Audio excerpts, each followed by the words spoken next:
y'all, Kofi Kingston here, and I would love to have a drink with Wrestling on the Rocks, depending on what that drink is, preferably non-alcoholic, you know? How's it going? I'm Celtic Warrior Shane. Soda. I would love to have a drink with Wrestling on the Rocks. Maple syrup. Fella. I would never have a drink with Wrestling on the Rocks.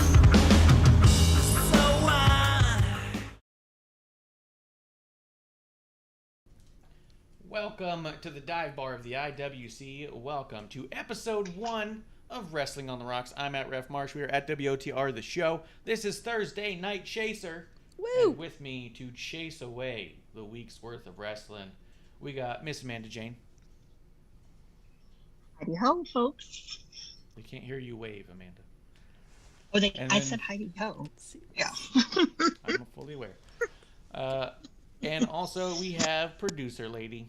Hey, She's all I'm here. plugged in. I'm here off to the side, per usual, and we got some folks in the chat already. Hey, Grim Reaper. Hi. Grim Reaper.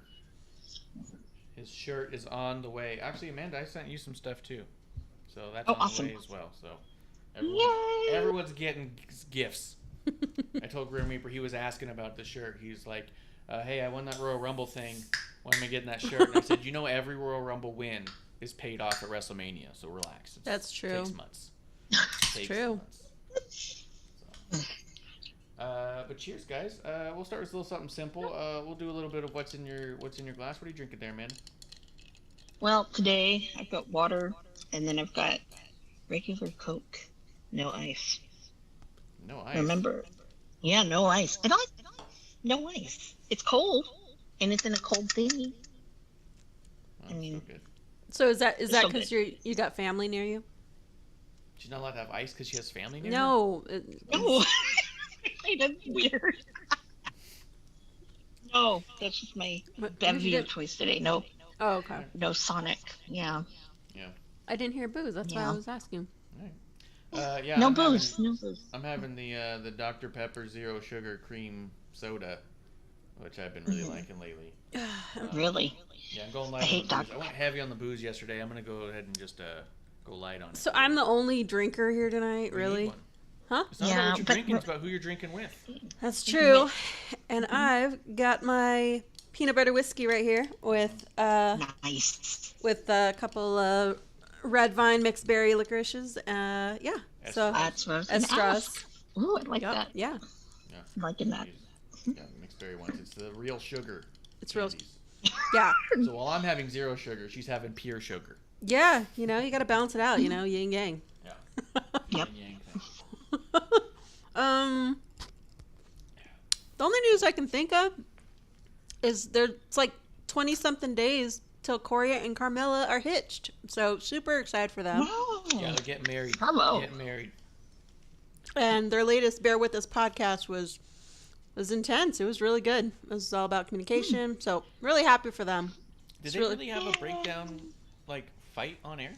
They don't have like, well, it wasn't like a fight. It was definitely a really big miscommunication, Yeah. which is really cool to see them work out because you see the arguments of what everyone, you know, what each side is thinking. Yeah. And as a bystander, you're kind of like, oh my God, they're just not, each of them just wants to state their point. And, you know, one of those moments where couples go through where they just aren't feeling heard, kind of. Yeah. Almost. But it was really cool to see that breakdown. And yeah, if you're interested in them as people, the good people, yeah, it's a good listen. Yeah, that's pretty good. Pretty good stuff. Oh. Amanda, do we got any birthdays? Yes. Do we got birthdays? Oh, we sure do. This is a great birthday week, actually.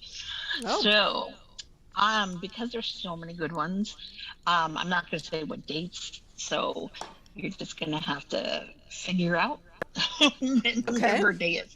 Fine. So, we've got Epico. I'm sure everyone remembers Epico. I do. Lana's got her birthday. Woohoo! The hot wife, if you watch AEW.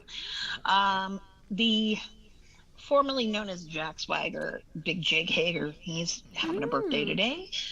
The Undertaker, our Hall of Fame recipient. That's going to be interesting. By the way, did they say who's inducting him? Vince McMahon. Vince Yep. McMahon said on Pat Oh. McAfee's show that he was going to be the one inducting him, and Vince McMahon said, this may be the hardest thing I ever have to do. Wow. It's Wow. crazy. Interesting. That's how Interesting. he is about The Undertaker. Wow. Okay. Christopher Daniels also has his birthday today. Fallen Angel. Lacey Evans. This week we also have SoCal Val. And then, of course, rest in peace, Mr. Perfect. We've got Mustafa Ali. He's got his birthday this week. Free Mustafa. Michael Hayes has a birthday. Yeah, I know, had to be political. Zach Gowen, who also, if you guys know, he's the one-legged wrestler who was on American Ninja Warrior. Oh, he yeah. was on Ninja And- Warrior? Yeah. He got pretty far. Oh. Yeah. I was surprised. Let's see. And finally, one of my favorites, heavyweight Trent Beretta. It's his birthday too this week. So happy birthday, everybody. Wow, that's a lot of birthdays. Yeah, cheers. It's a of lot, birthdays. yeah. Yeah.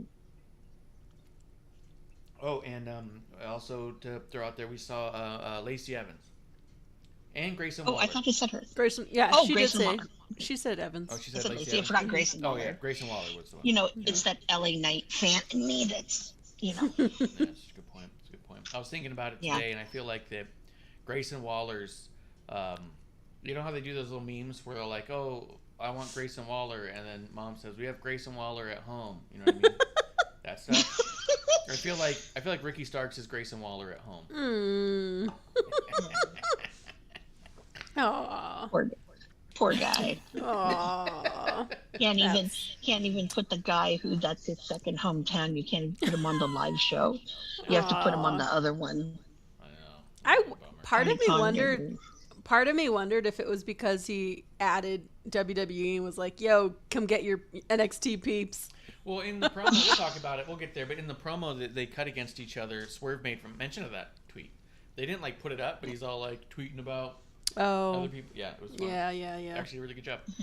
But Yeah. before we get there, the only piece of news I think that I thought was kind of relevant to the conversation based off basically what you see online and such, and I feel like it has an impact in what's going on TV in a sense as well, right? So Toni Storm opened up an OnlyFans account to do modeling and such, and to I guess she's charging like $20, and then probably has other unlockable content for more money. And so they estimated, based off how many people liked the first image and how much it is for a subscription, that within the first hour she'd made a guesstimated 10 grand before OnlyFans takes their cut, which I don't know what their percentage is or how that looks.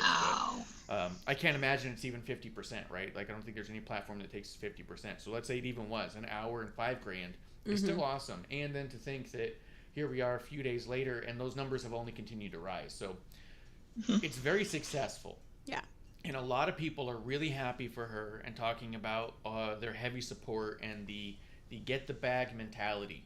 And a lot of people saying that this was the smartest business decision she made, because she made such high amount of money in such a short period of time. I will say, first off, we don't know what she walked away from with WWE. We don't. Secondly, we do know that one of the highest paid people in WWE is a woman. We do know that Becky Lynch and Sasha Banks are constantly, I believe Charlotte Flair's in the conversation too, as like some of their top earners, right? So it's not like being in WWE means you are going to be capped at certain money, right? But you do enter in at a certain level, I'm sure. I don't know. I don't understand all the contracts. Those numbers aren't there. But I'm saying it's a little weird for the internet to say this is a good business decision or bad business decision when we all really don't know the decision that she made. And we really don't know long term what that does. I also find it really weird that we haven't seen her pop up anywhere at all. Yeah. Why is Toni not able to get a booking? Well, You know what I mean? she did sign up for, I think it may have been New York, to do signings. Yeah, a couple of signings I saw. So that was it. That's as far as I've seen.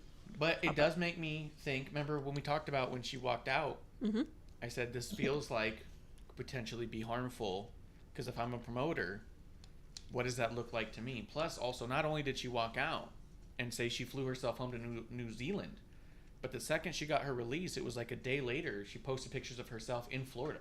Yeah, At some party that was ongoing. Just on the beach.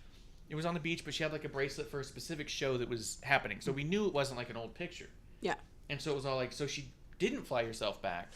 She was in Florida the whole time and is still in Florida now. I wouldn't be shocked to find out that promoters are saying the same thing that I said, where I thought that's kind of a bad look. I don't know if I'm a promoter, if I trust someone who just walks out on such a big deal, especially given that Toni Storm was in a program with Charlotte Flair. Like it or not, that's a main event program. You know, whether we like Charlotte or not is irrelevant. Charlotte Flair's constantly in main events. She's in the title picture. Like, that's a lot to walk away from. And if I'm an indie guy or an indie promoter, what can I offer her that she didn't already have? Mm-hmm. And how do I know she's going to show up? I don't know. You know, it does make it a little bit weird, little complex. Amanda, what did you think about what's going on with her? You know, I thought, good on you, girlfriend. I mean, that's where I've noticed a lot of indie wrestlers have been getting extra money from, so yay. But at that volume, that just blows me away. It's like 10 grand in like what, an hour? Yeah, no, that just blows me away. And I think that if she's making 10 grand an hour, it makes me wonder who else could probably bring in that kind of money. Well, or if there's other thing, right? It's really a monthly thing, but it but still, you know, you're getting that content. You know what I mean? So, but yeah, I mean, I don't see an issue with it, but with the indie promoters though, and with what she's been doing, I mean, let's face it. Okay, she's married to Juice Robinson, and Juice is not in Japan right now. So, because he didn't do the G1, so I guess that's where they were living. I mean, because he's been doing the New Japan Strong, but that's based in the U.S. So I don't know. It is kind of a bad look, but there must be something behind her not wrestling and walking away. Yeah, but I don't think that she wants to probably disclose it, and I think we'll never know. And that's also fine. For me, her getting an OnlyFans, and I'll say hi to Splinter Fox coming through, asking if she made more than Scarlett. I really don't know. I don't know what Scarlett's making or any of them. It was just the conversation that we saw tweeted out of, oh, look, in the first hour she's already secured that amount, and well, which is great. But I don't know how that's relative to other people necessarily, or in relation to. For me, when I see that she does the OnlyFans and she's not come back to wrestling, it bums me out as a fan, because I'm a fan of her as a wrestler, and no matter how pretty she is, I don't really buy those kinds of magazines to begin with, so like I don't see myself getting a subscription. I purchase more t-shirts than I do nudes or non-nudes, so it's like, for me, I'm bummed because I've been a big fan of her as a wrestler for a long time, and she posed stuff before in other magazines and stuff in Japan and all that. And I never paid any mind to it because it just didn't seem relevant to me. But if that's like all we're getting now, that's a bummer, man. Like, I want to see her back in the ring. I don't want to see her on the web. You know what I mean? Yeah. Yeah. And I wonder if part of it is that she hasn't been getting any bookings. I wonder if this was a reaction to not getting booked. If it was like, well, I better do something. Something's got to happen. Yeah. Yeah. Sorry, can I go? Oh yeah, go for it. I mean, it's interesting because, you know, if you look at the economics of OnlyFans, you know, there have been like publications out there that really only a third of the money earned on the site is made by like the top 1%. So like the celebrities, the people who are already known. So that's what she definitely has going for her, right? She's already well known. You know, it's not going to make money for everyone, but since she's already popular, yeah, she's going to get that cash flow. But yeah, I'm a little concerned just with like the reason why, because I find this trend more often than not, and I don't have a problem like with burlesque, with stripping, like cool, do whatever you want, whatever makes you feel great, right? Yeah. But I just I wonder if a lot of these women, if they're just doing it because they feel they have to, like that's where I kind of think it's like a bummer. And I have seen the argument on Twitter where someone said, oh, we have to do this because the Indies doesn't pay us. And it's like, well, I don't think that argument holds up because that's not every man on the Indies is making a lot. So I don't think that's really a valid argument. And that shouldn't be like what you have to do if you don't want to. Right. Yeah. And not everyone, I think not everyone wants to do that. And I kind of think it's a bummer for new folks coming in, new women. Like, is this now the standard, right? Is the standard being set, the precedent that, oh, well, you're a woman, if you want to make money, this is what you have to do. Like, I think that's kind of shitty. And I think we've come so far from what I've been told. I like I said, didn't grow up with wrestling, but it looks like people like Sasha, Bailey, like all these women have really made strides to get themselves looked at as wrestlers. We're not just bikini models. We're not just pretty faces. Like, we are athletes. No. And I think that's such an accomplishment. Yeah.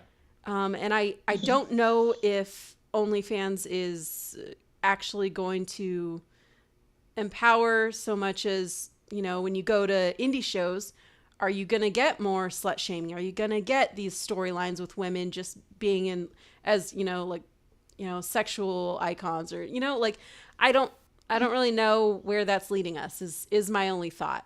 And if you don't see males doing this as much, like, number one, like that sucks, right? Because then, yeah, maybe they are getting paid more. Like, maybe we should do something about that in that arena. But I think, like, I'm on the same page as Marsh in that, like, I like her as a wrestler and I would like to see her wrestle. Like, I only follow folks that get out of certain companies. Like, I'll follow them if they continue to wrestle. If they stop wrestling and they're doing stuff that I'm not interested in, I'm not going to follow them, you know?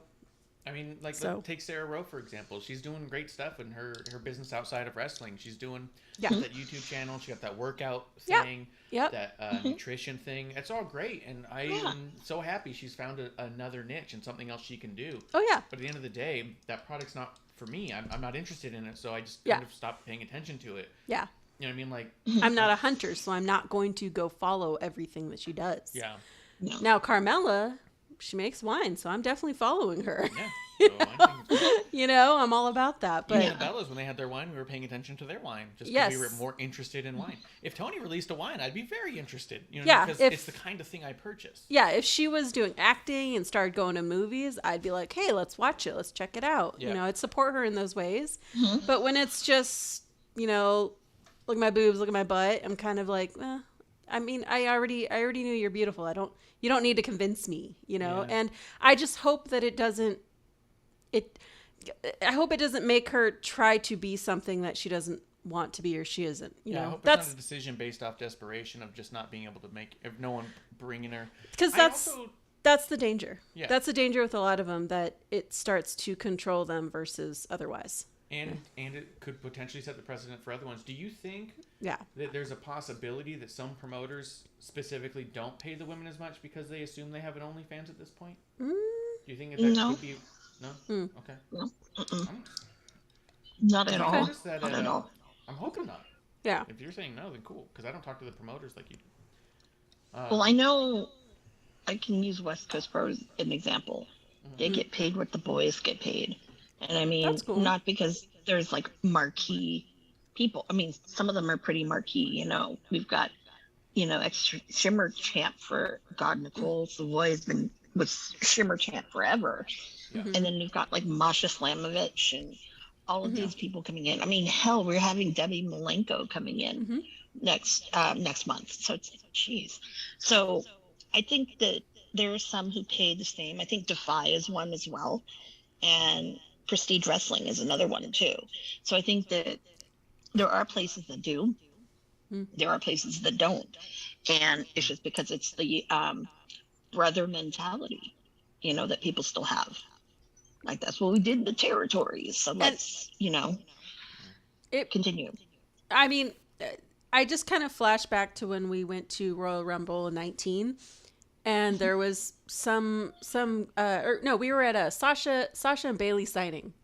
We were waiting in line, and I could see behind the curtain this dude just like was not paying, and so kind of creeped around the back and was like taking pictures of their asses, and I was really pissed. And I saw this happen to Scarlett too when we went to one of Starcast, yeah. You just see these guys that are just like taking pictures and just completely sexualizing the women, and it infuriates me because I'm like, they're not trying to do that, man. Like this, they're sexy, they're cute, whatever, but that's not what they should just be viewed as. And No.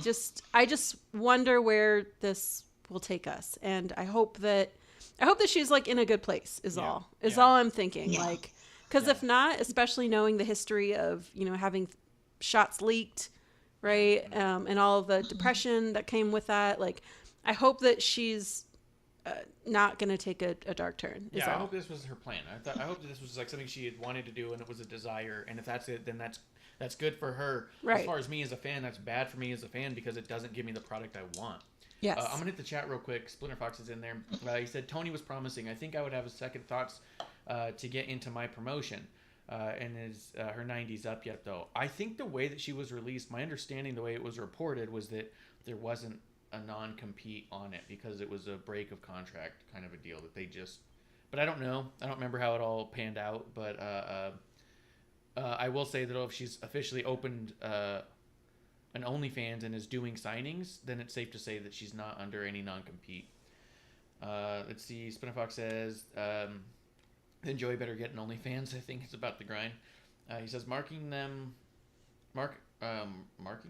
and networking would be help on the indie scene. Hell, Twitch would be a choice too. Colt is right now playing NHL and Castle was painting an hour ago on Twitch.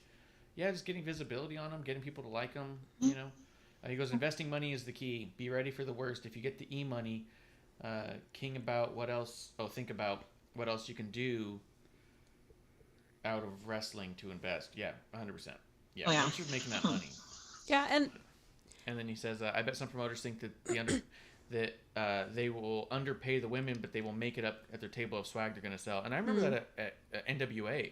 I was surprised how every single woman on the card had bikini pictures that they were signing, and I went up to their table to buy something to support them, and all it was like bikini and lingerie photos signed. And like, oh, do you want any of these signed? I was like, no, I can't put these up in my wall.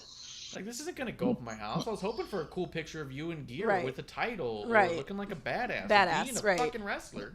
Right. I'm not looking for the swimsuit edition. Yeah, I mean, I look around our home, and all of our Schamburgers are really cool wrestling poses or them in action, and it's like that's one of the reasons we like watching. We don't like watching just because you're pretty. Like, that's we've talked about it before. That's an different. added bonus on something that we want to see already. Right. Like, we're in the best of both worlds where we do have very beautiful people who also happen to be very talented, where historically in wrestling we kind of had one or the other, right? And I'm not trying to knock on anyone, but I'm saying, like, when you think about the en masse and what the belief was with the fandom, that's kind of what the belief was. And now we're in a world where no, you kind of get to have it all. Yeah, and even I went to a concert the other day for a performer I really like, and I went to her merch table to see. I was like, oh, I want to support her, buy some extra merch. Yep. And all of them had her tits out, had her naked on one, and I was like, I'm not wearing any of this. I'm not wearing it. Like, I think you're beautiful, but I don't I don't feel the need to promote that. Like, Yeah. like, I can appreciate it, but not like want Just to give me a logo. Like, what the fuck? Like, it was a bummer. Like, I ended up walking away from the merch table with nothing because I was like, you're not selling anything that I would ever own or wear or represent. Like, it's weird. That's not even how I think of you as a performer. And I also have read that, as positive as OnlyFans seems to be for a lot of women, the downside can be that it exposes them to like the risk of harassment. So I'm very cautious of it. Like, I see the positives, but then there are negatives, and I just really hope that she doesn't get that, because that's just something you just, she doesn't need that. Like, Yeah. I for mental health, like, I really hope that she's, using it for what she planned to, but I hope it's not a last minute kind of decision. Hopefully that $20 mark keeps some of that out, because I think that, who knows? You never know. I There's can't imagine crazies. too many people spend $20 expecting more. Maybe they are. Maybe it's really half and half. But I think that the higher paid ones, they expect someone who's knowing what they're getting. What were you gonna say, Amanda? I was gonna say I pay $20 a month to Colt so I can get a swear word on a picture. Yeah, but well, but that's different. I know, but Fox says, I respect the women of wrestling more than the males. If I see some perv taking photos of them at a con, I will call that motherfucker out. Shit, I'm willing to fight that perv too. Yeah, that's what I mean. Like, yeah. And then it opens up that conversation more, and it's just one of those things where it's all like, look, no, it's not bad, and yes, it's great and empowering, but are there other effects? Like the Divas era. Yes, exactly.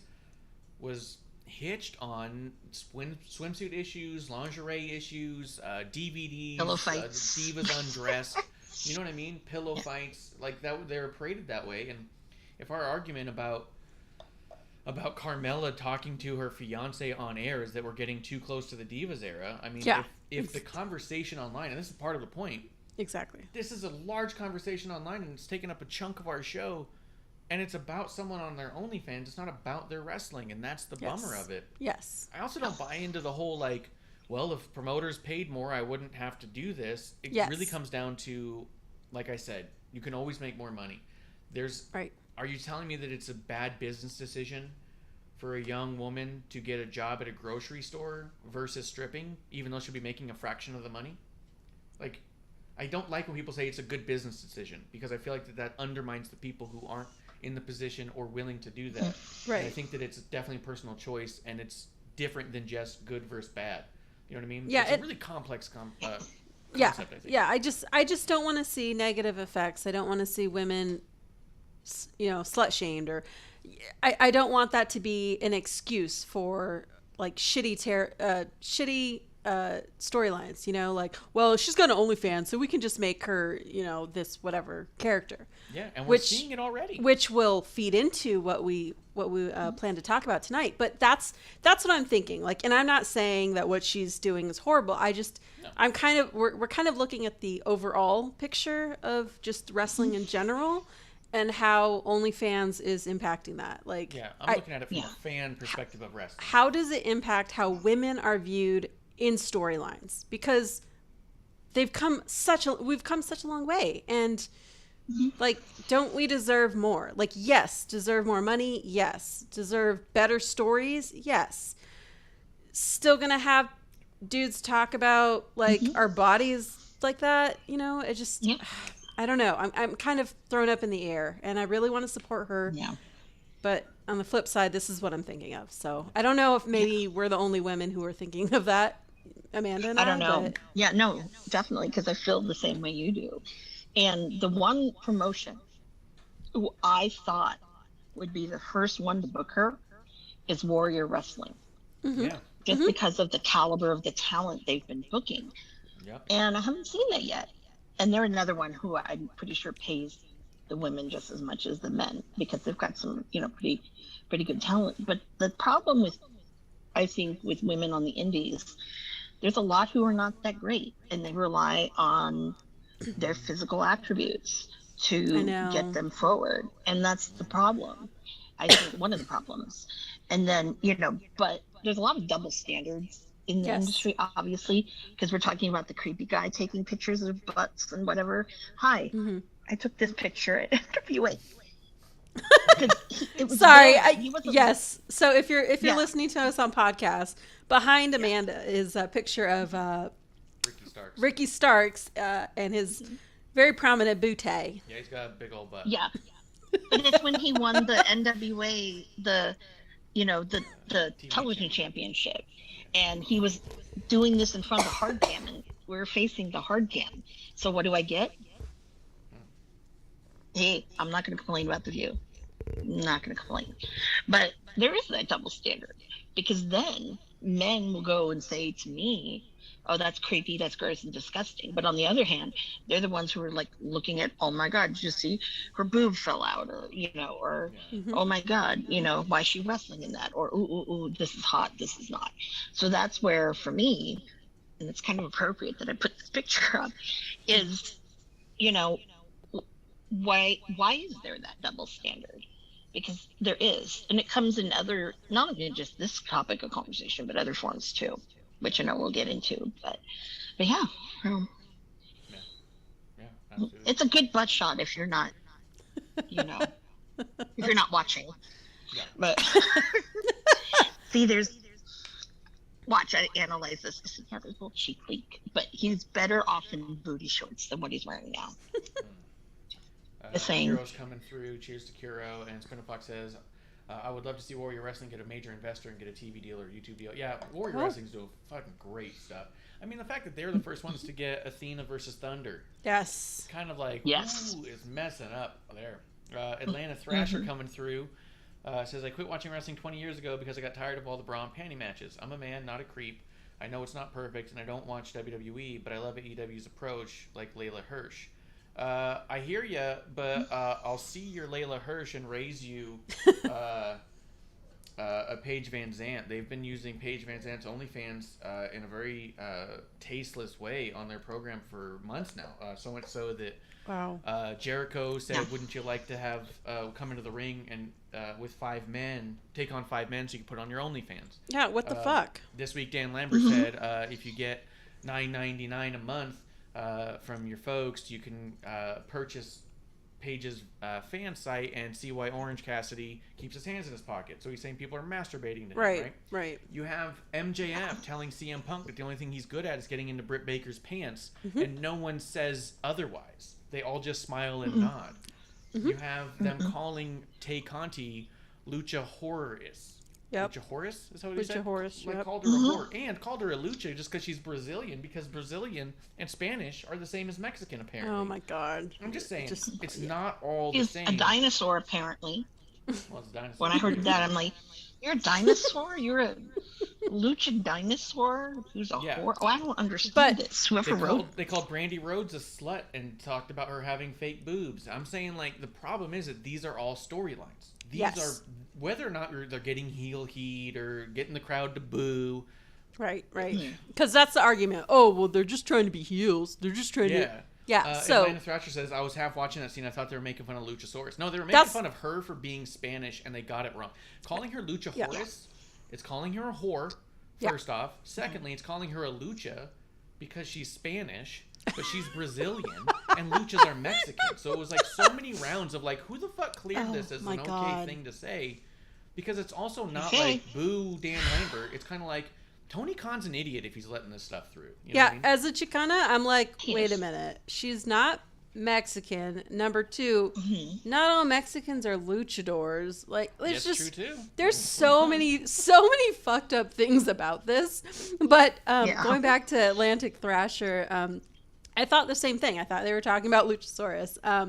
And these are things that will negatively we're saying are negatively impacting the wrestling community as a whole. So, like, do we want to keep promoting, like, this sexist attitude, whether or not women are intending to do this? Like, I don't think they're obviously, like, make your money. Like, you're hot, you're beautiful. Like, I want women to be able to make money, but on the same token, like, I don't want these portrayals to come out in storylines. And I just feel like, the indie women are kind of like, it feels like we're almost pigeonholing ourselves. Yeah.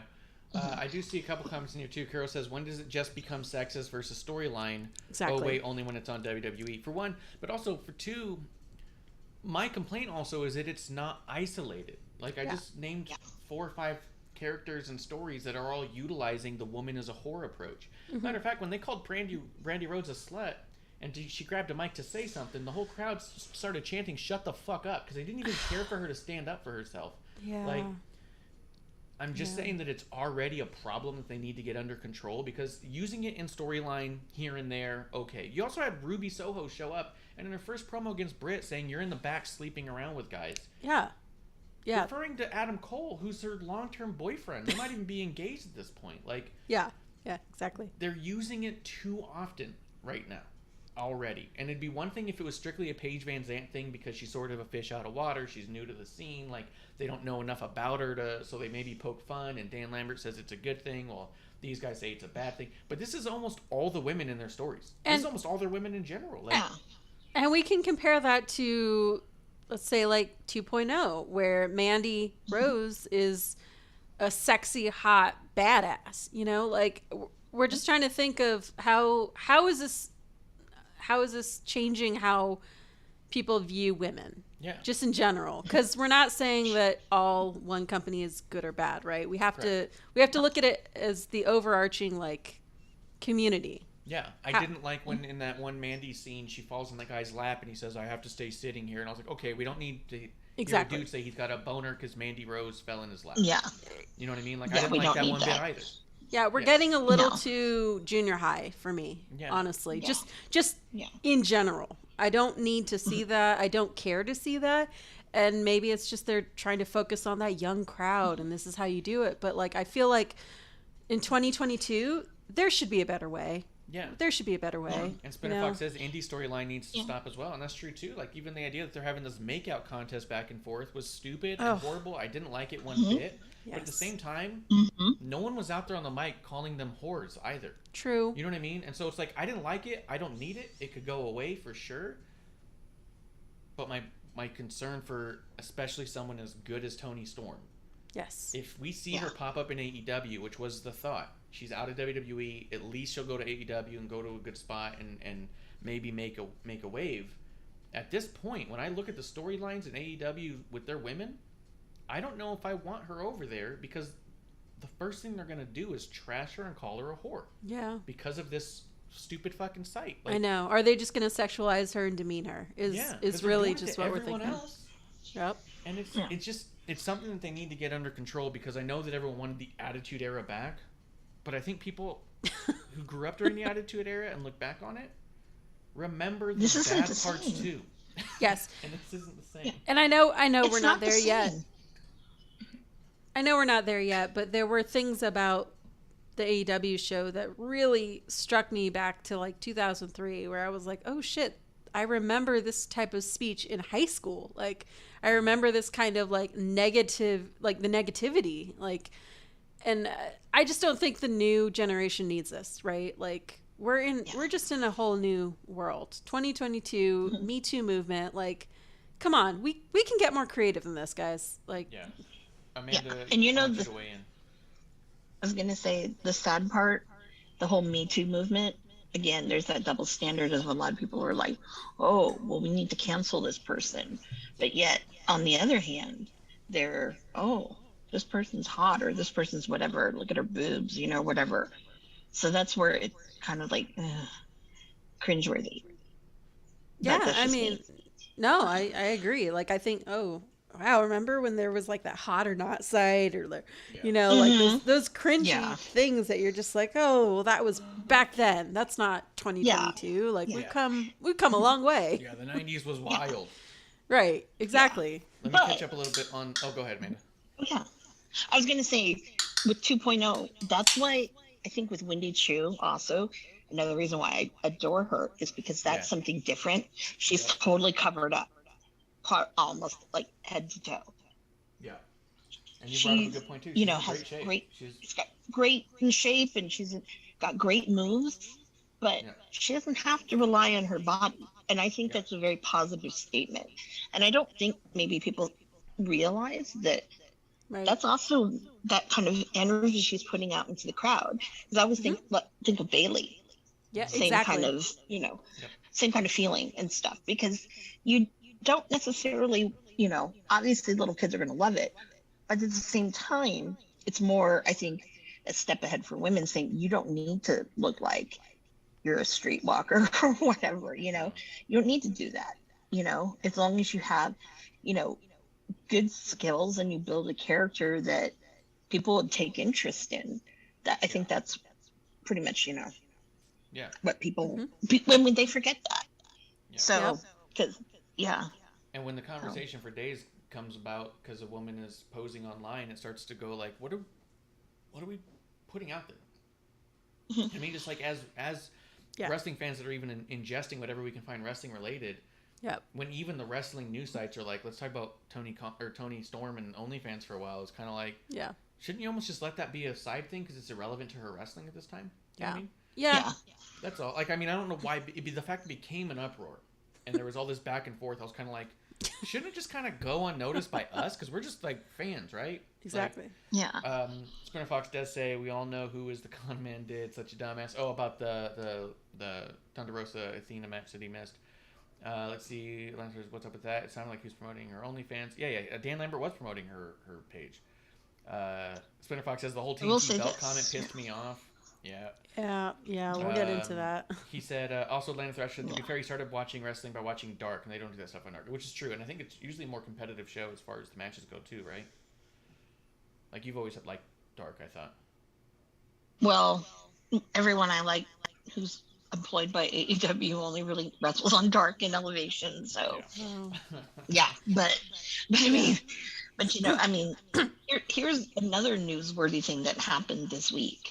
Okay, so these, journalists and all these other people, we're talking about Tony Storm, but hey, did you're really not covering that Sonata of New Japan, his orbital bone is broken.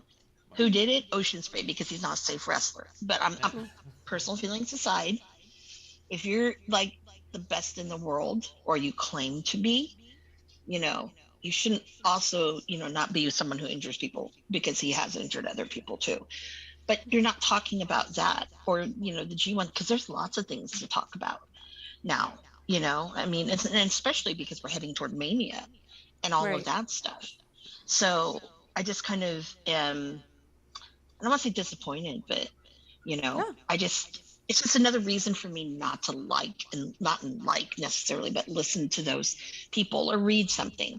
Because it's like, if you can't talk about everything and you're only talking about what everyone else is talking about, then I'm not interested. And if you want to talk about clear biases and just the nature of it all, and what it really boils down to, is I don't see them announcing that Nia Jax has announced she's putting them together in OnlyFans too. Oh, I was going to mention that. But no one's talking about that because they don't like them, they don't like Nia the way that they like Tony. You know what I mean? And that's what I think that's also part of the problem. Yeah, that is part of the problem. But it's like, you go, girlfriend, if you want to, if you want to do that. Yeah, she was a model. Nia was a model before she got into wrestling. Yeah, so plus she's a model. Going back to what she was doing. That's So it makes more sense for her. Yeah, I thought she was a great model. Let me see. I'm gonna finish covering this chat, guys. Okay. Lana Thrasher says he follows mostly the lower cards. When Fox says Sammy needs to be in the doghouse for that dumb comment. If anybody's a whore in that storyline, it's Sammy. Nice comment for having your women's champion on national TV for less than a minute. Yeah, we're going to talk about that. Indie storyline stop. Lana Thrasher says that's why I like the wingmen. They're all about good. They're all about looking good and being hot, but only for each other. They're picking up ladies. Or anything. We need more of that on both ends. Oh, they're not there picking up ladies or anything. They're just flexing at each other and stuff. It's terrible. No, they try to pick up ladies. Okay, Pretty Peter Avalon and they're just bad at it. That Hollywood hunk bullshit. Come on. I'll argue that. He says, at this point, I don't want any new talent in AEW. People are being left behind. Where the hell is Ruby at anyways? And Martinez and Hayter, Ford and Deeb and Cheetah. It's sickening to me. Yep. And Thrasher agrees and says they're pushing all their dark roster even further back and abandon. I saw her for the first time this week. She could easily be the face of the women's division, or Abaddon. I mean, as much as I'm not a fan of that gimmick, I definitely see what you're saying. Yeah. I definitely see what you mean. And it's different. Wrestling news site just won all the traffic. The YouTube show of AEWs are way better. Thrasher says they used to be more squash matches, but they're starting to have promos and plots on there now. Oh, that's cool. I'm talking about Dark. Yeah. Fox says, yep, it sucks Sonata being out. I hope they don't strip him of the title. And Elena says, Peter hasn't picked up any ladies, only on BTE and the hunk. He's just being a hunk. It's funny. Yeah. Okay. What are you going to say? Also just wondering how this is gonna affect, the kids watching, right? Because we had, I remember a few years ago, we took a friend's kid to a live show, and he looked at Lacey Evans not knowing who she was and said, why isn't she just be a stripper? So it's like, you got to think about, like, how is this impacting the future wrestling fans? Like, yeah, they're not dumb, because the kid was like, what, 10 or 11? Yeah. And she came out and she did the strut out to the ring, and she did that thing on the ropes where she kind of like bends Stripped over at the waist and goes through it. Oh, yeah. And he looked at me like confused, like, why is she doing that? Yep. And then at one point he goes, on the ride home, he goes, I think Lacey Evans would be happier if she was a stripper. Yep. And I was all like, oh, okay. Like, yeah, he'd never seen anything of hers. He didn't know who she was. yeah, so he didn't watch the program regularly. I just took him to a live show because I watch wrestling with him when it comes to town. It's one of right. the things. So, like, I don't know. I just feel like we can't assume that, every casual fan who watches is going to understand. And a lot of that fan base, like, they are children. They are children, right? I think they're adolescents. Adolescents, yeah. Thrasher says, I can watch Dark with my boy, but I can't watch Dynamite. The cursing and extreme violence was enough. Yeah, and then you put this in there as well. And absolutely. I think that they're definitely trying to get us a very specific market, and I do think it's a very specific kind of adolescent-minded Beavis and Butthead type audience. And I don't mean that to knock anybody who watches it necessarily, but I do think it's funny when people go, oh, AEW is much more adult. And I go, in the same way Beavis and Butthead was much more adult than Rugrats, yes. Right. But do you see a lot of adults loving Beavis and Butthead? You know what I mean? Like, it's kind of more of a high schooler. Yeah, you look back on it and you reminisce and you're like, haha, I was so dumb. I love that. Yeah. But you don't look at it and rewatch it because you're like, oh no, this was insightful and this was great. Like, no. Yeah. You knew where you were in life. Yeah, 100%. Let's see. Spinnerfox says the bunny too. Why is she not wrestling? Seems she got her flowers in that street fight match, and now she's left in the back for good, or signing autos before the match. Yeah, I wonder too. Like, I think a lot of people thought that was going to be a big thing for Bunny, and I feel like the only person who came out the other side, like, with more stuff going on, was Tay Conti. And I feel like it's because realistically storyline, because she's dating Sammy. She's in Sammy's storyline now. None of the women in that are like really going much further. If I remember correctly, I don't remember everybody in that match. But yeah, that's just to say that I do think it's, as a fan of the person, cool, make the money, whatever you feel comfortable with, all that stuff. But as far as like me as a wrestling fan goes, it's a bummer to just not see her in the ring anywhere, and to think that the only place I'm gonna see her is in a place like that is a bummer. Not out of a disrespect, but out of a just it's just not the content I get. It's not right. what I consume. Right. You know what I mean? So for me, it means less Tony, not more. Yep. And I've been following her since before NXT UK. Yeah. I remember thinking, like, she's special. She could main event WrestleMania one year, and watching her go as far as she did and then walking away. I'm sure there's a lot of reasons behind it all, and I'm not trying to discount even what she did or the decisions that she's made in any of that. I believe wholeheartedly she's making every decision she makes with the belief that it's the best thing for her. And I respect anyone who does those things, no matter how crazy or scary it seems, right? But for me, as a wrestling fan and a fan of a wrestling, I'm bummed out because it means that I'm not seeing more Tony. Yeah. I mean, you invest a lot. We invest a lot in watching these performers. And so I think also without an explanation, not that she owes us one, but it just felt very abrupt. I don't know. It feels a little weird to me. And I'm the same way about some other folks who just up and like let their contract go or just left and went to AEW. Like, I feel like, give me some sort of transition. Like, if you really felt this way, if you really believe this, cool. But to just have no explanation, it's a little weird, a little jarring. It's a little off to me. I wouldn't even be bothered at all if she came out on some podcast, let's say Colt's podcast, because Amanda likes podcasts with Colt. And let's say that she said, look, I took a specific bump, and my life flashed before my eyes, and I really regretted a lot of stuff, and I thought to myself, I don't think I want to do this. My husband was in Japan, and I was in Florida, and all I thought was, what am I doing this for? This isn't fun. I don't like it. I'd much rather be at home, and you know what? I can always go back to modeling because of the stuff she did in Japan. I always liked doing magazine shoots when I was in Japan. Maybe I could do more of that here. Yeah. If she's so much to put that out there, I go, Yeah. oh, cool. Yeah, Kari Sane told us, hey, I want to have a family. I want to be home. Cool. Cool. Go enjoy life. Do that. We still love you. If you ever want to come back, you know, but like. I will also say that is not to say that Toni Storm owes any of us anything. Right. She doesn't owe us an explanation, but it would just make it make sense. But as we know, as we've talked about time and time again since episode 1, a lot of the stuff's never going to make sense to us, and a lot of the conversation online, a lot of what the IWC is trying to do is make sense of things that don't make sense. Right. That's part of our minds as wrestling fans, because wrestling is so weird that a lot of things jump around and don't make sense, so we piece it together ourselves. Yeah. That's how we've been fans for so long. We fill the gaps. But when someone passes away, when someone disappears, when someone quits the job, when someone gets released, we all try to make sense of it. And I'm not saying that any of those circumstances are owed to the fan base to give us that sense, but I will say that's probably why the conversation happens, because we're just trying to make sense of it all. Amanda? Well, one of the things, and I was thinking about this, but with like Toni, I mean, again, I'm another person who I've been watching her a long time, and I'm like, someone's gotta somewhere grab her, because there's no way. I mean, she's so talented, but people forget that, and I think that it's a shame. Now, I think with Ty Conti and Sammy, and I'm not saying this because I don't like Sammy Guevara, but it's kind of creepy. It's weird. In a way. And it also makes me think that maybe you're not as good of a wrestler as you were trying to portray her. And this is the kind of stuff that she needs to rely on. And I think that's kind of sad.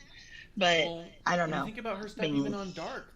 Everyone was, when she would have a match on Dark, the only thing I would see is people posting GIFs of her smiling or dancing. No one ever talked about how good the match was. No one showed any moves or anything. It was always like, look how cute she is. Look at she dances well. Yeah. It was it was the same shit. You know what I mean? Like, it's not. Yeah. Let me catch up on the chat and I'll throw it back to you, Amanda. Because I see a lot going on here. Thrasher says, heck, I forgot all that QT Marshall and the bunny stuff. He was brainwashed by her over-sexualization. Yep, all that happened, came and went. Twitter Fox says, I'm sorry, but if anybody needs to wrestle in Dark for 6 months, it's Tay. She was doing so good. Now I see why WWE released her.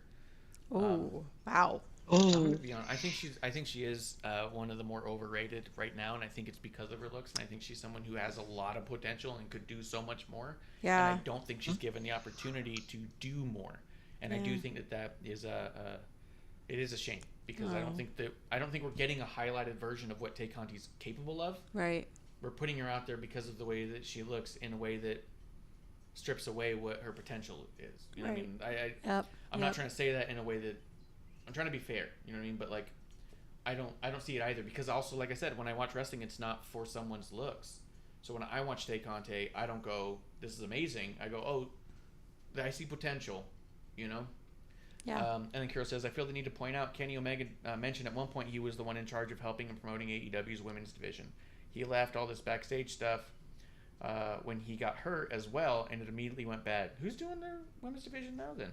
Yeah, I'm confused. Yeah. Spinner Fox says, I see why the Josie wrestlers don't last in AEW. Sure, Riho and Cheetah won the title, but after that, what? Nothing for them. Matter of fact, after they won the title, they didn't even wrestle. Yeah. Cheetah was in the audience the whole title ring. Mm-hmm. And Spinner Fox says, Kari Haju is wrestling this weekend in the Stardom World. Can't wait to see her back in the ring. Yeah, I did hear she's coming back, which is cool. That's cool. And then Thrasher said he even handed the video game stuff off. He handed that off to the bunny. We heard one thing since. Spinner Fox says, nah, fuck Sammy. I was a fan, but fuck him. His true colors have been showed. Atlanta says -1 and Anna Jay carried her. Yeah, I mean, just as far as like the fan favoriteness of it all. But I always thought Sammy was creepy, by the way. He's not all that. But anyways, no. Yeah, I mean, I don't know. I guess that's the standard of. The other person doing the video game too is Aubrey Edwards. I have an issue with that, but anyways. Yeah. It's a totally different topic, but I think. No, I'm waiting for her to try to get an OnlyFans. yuck. Well, that's what I mean. I mean, It's like, I don't Yeah. think that, Yeah. look, anyone can, Right. but it comes down to that question Yeah. of, like, even in a small town, you could work at Yeah. Safeway or Fry's or Ralph's, wherever you live, Mhm. or you could work at a strip club. You know what I mean? And Right. they have non-nude strip clubs. Right. You know what I mean? Yeah. Yeah. So it's really kind of like, oh, how do you want to do it? There's Right. a reason people don't, and there's a reason some people do. And I think Right. that it's really Right. unfair to say that one's better or right. But I do think it's interesting to see how the conversation in the wrestling world shifts when somebody decides to, right? Yeah. Maybe we should get into the And show I'll tell some. you, Yeah. Go ahead Yeah. and finish what you're and thinking. I'll tell you Amanda. guys this is hilarious. Okay, the day I see a male, I'm waiting for this, one of the male wrestlers goes to Vegas and does Chippendales. Ooh. Mm. Then you know what, all bets are off, but that ain't ever going to happen as much as I'd like Surprised to. that Fandango didn't. I know. Or, any of the Aussie people, Thunder from Down Under. I mean, come on. Those I hear are not real Aussies, but anyways. Besides, I feel like Amanda will be the ones to talk the guys into that. Yeah. I'm like, you know hey, what when you your can- career's done, you know what you should do. Amanda will be behind it all. I won't take a cut. I promise. Just give me tickets. Yeah, but no, I mean seriously, because you don't see that, and people forget that that's a thing, So Yeah. I'll just shrug my shoulders. But yeah, I mean, even in NWA, I have like a bunch of selfies with the females there because I felt bad. There was nothing that they were selling I wanted. Yeah. So I ended up just having them sign this poster I had and was like, I guess I'll do a photo. Like, it wasn't like, I didn't know. It Yeah. wasn't my first thought. It was all like, oh. It's almost like just put out a tip jar, man. Like, because at least then it's like, well, I don't want any of your stuff, but I do want to support you. You So I know. was all like, how much for a photo? And then it's all like, but I'm going to be in it. I'm not just trying to take a picture of you. Like, I don't know what you do here. Right. Like, let's see. Thrasher says, Sammy's a creep. Ever since he hooked up with Tay, his vlog has become a couples promo. A lot of what they do online has been real weird, and I've not been a fan of it at all. What's I only watched yeah, it for Ricky yeah. Starks. That's fine. That's all. His. I believe that. Thrasher says, hot ref Aubrey. That's funny. And Spinnerbox says, I can't wait to see Anna and Jungle Boy slander coming soon up to TBS near you. Yeah, I'm surprised I've been able to stay away from it, but I don't think they're dating anymore. well, that could be why. Who knows? Thrasher But then either way, says, yeah. I'd pay to see JD Drake do that, except on Chippendales. And he says totally straight. Could be fun. That could be Spinner fun. Fox says, if you want to see the best female wrestling in the world, Stardom takes the cake. I would love to see Bayley in Stardom. You wouldn't know, Spinner Fox, because you don't watch the women in anywhere else but Stardom and AEW. How do you know? You don't watch Shimmer? I'm wondering, do you watch Shimmer? Oh, that's a good point. There's a lot of good stuff comes out of Shimmer. Because Chris says, Prazak last put that I saw, when Kenny left to deal with injury stuff, Dean Malenko and Kevin Sullivan took over the responsibilities. Huh. Well, I don't know. Should we blame them? Who do we blame? Becky. And Thrasher says, I miss Kylie King. They need to show her more often. Let's talk about the shows. Unless there's anything else you want to say about any of that. Let's get into it. Let's get into it. Because we have talked about a bunch of the show already, so we might as well just keep going. I will say this. Yeah. I thought this is interesting. Oh, Spinner Fox watches Mission Pro. Yeah, that's good. Thunder There Rosa's you go. all-women promotion, if you're not familiar. Spinner Fox is back on my good graces. You know how much I Okay. Not that he's ever trying to be in my good graces. That dude comes in here to trash me. So something that people talked about with CM Punk. When he came back to wrestle, look, we may not be fans, right? But if we're being objective, the idea of CM Punk wrestling, I think unanimously by most people were saying that they felt that it should feel special. CM Punk being back in wrestling is in and of itself special, right? Because he's been gone for so long. When I think about how much they've diluted the idea of him wrestling being special, like you don't see big ratings bumps anymore when he wrestles. It's become day to day. I felt like this match, as I was watching it today, because I watched it today, CM Punk versus Dax Hardwood was a good match. It was good, solid wrestling. It was a very WWE style match, a very old school style match. I enjoyed it. But I noticed that it was an unannounced match. It was a cold match. There was no story going into this match whatsoever. You just have CM Punk opening the show, not cutting a promo, just getting in the ring and having a match with a tag team guy. And I thought, how less special can you make him look? And then the answer came. For the first 5 minutes of the match, no one on commentary talked about the match. They were talking about what matches are going to be coming, other storylines that are happening. Can't wait for this thing to go on. Don't forget our t-shirts. Here's where you can buy tickets. We got a show happening over here. Buy your tickets now. Going to these shows is so fun. I waited and put a pause on it to see. The moment they started talking about Dax Hardwood and CM Punk in the ring was 6.5 minutes into the show. So it was like 5.5 minutes into the match because it opened up right away with CM Punk going to the ring. So like, fuck, how less special can you make CM Punk look, especially if we have a solid match here? Like, it was JR was probably drinking. Well, I don't think he was drinking, but you never know. You know what's in those cups. no. Sprinter Fox says it was good to not see Punk on TV for a couple of weeks, but Punk vs. Dax was a good match. Yep. Can we do that with other people? Yeah. I mean, can we do it with other people?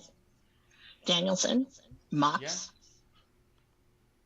Yeah. Spinner Fox says, no damn talking, just wrestling. I liked it. Punk, shut your mouth and just wrestle, which is also fine. But I'm saying, like, if your idea of opening the show with Punk is to get people to stay and watch the show, just having him walk to the ring and having a cold match with a tag guy, I don't know if it'll do it.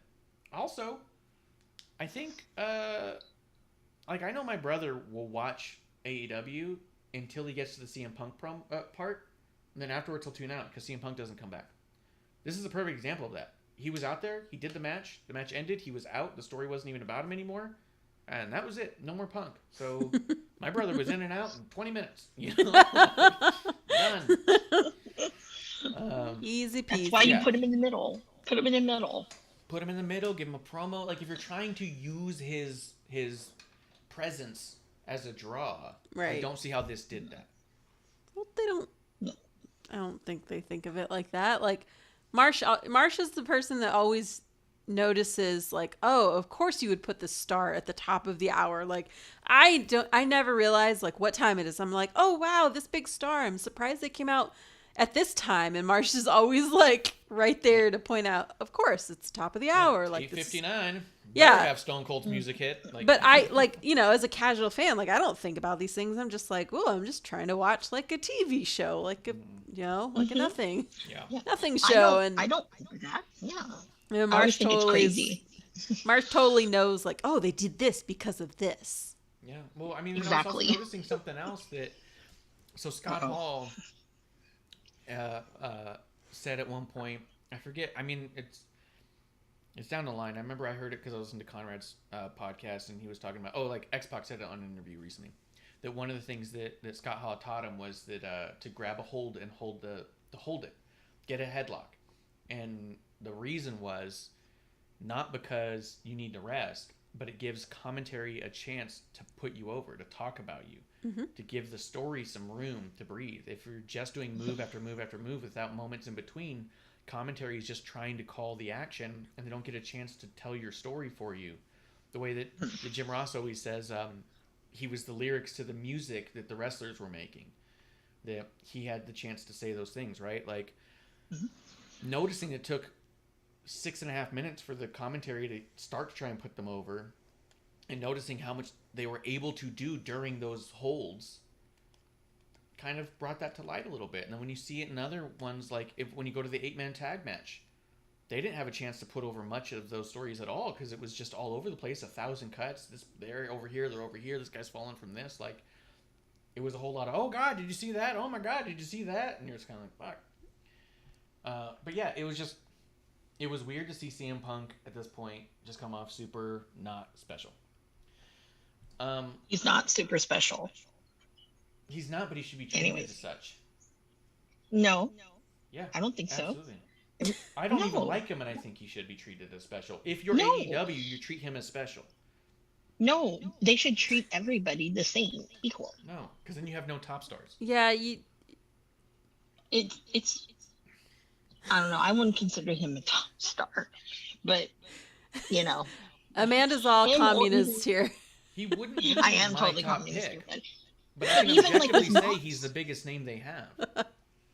Well, then, if I were Bryan Danielson, who actually has been getting a bigger pop than he is, it's like, no, I'm not. In some circles, Mox gets a louder pop than CM Punk or Bryan Danielson. I mean, that's what you're getting. So you can't really say, oh, that this, you're sorting one out. I think, you have to do everybody. And if you don't, then that's where even those little people that are on the internet wrestling, after a while, they're going to be, what the hell? If I'm not a name or I'm wrestling one of these names, it doesn't mean anything. Yeah, but that's also the nature of all things. If everything is equal, then nothing is good.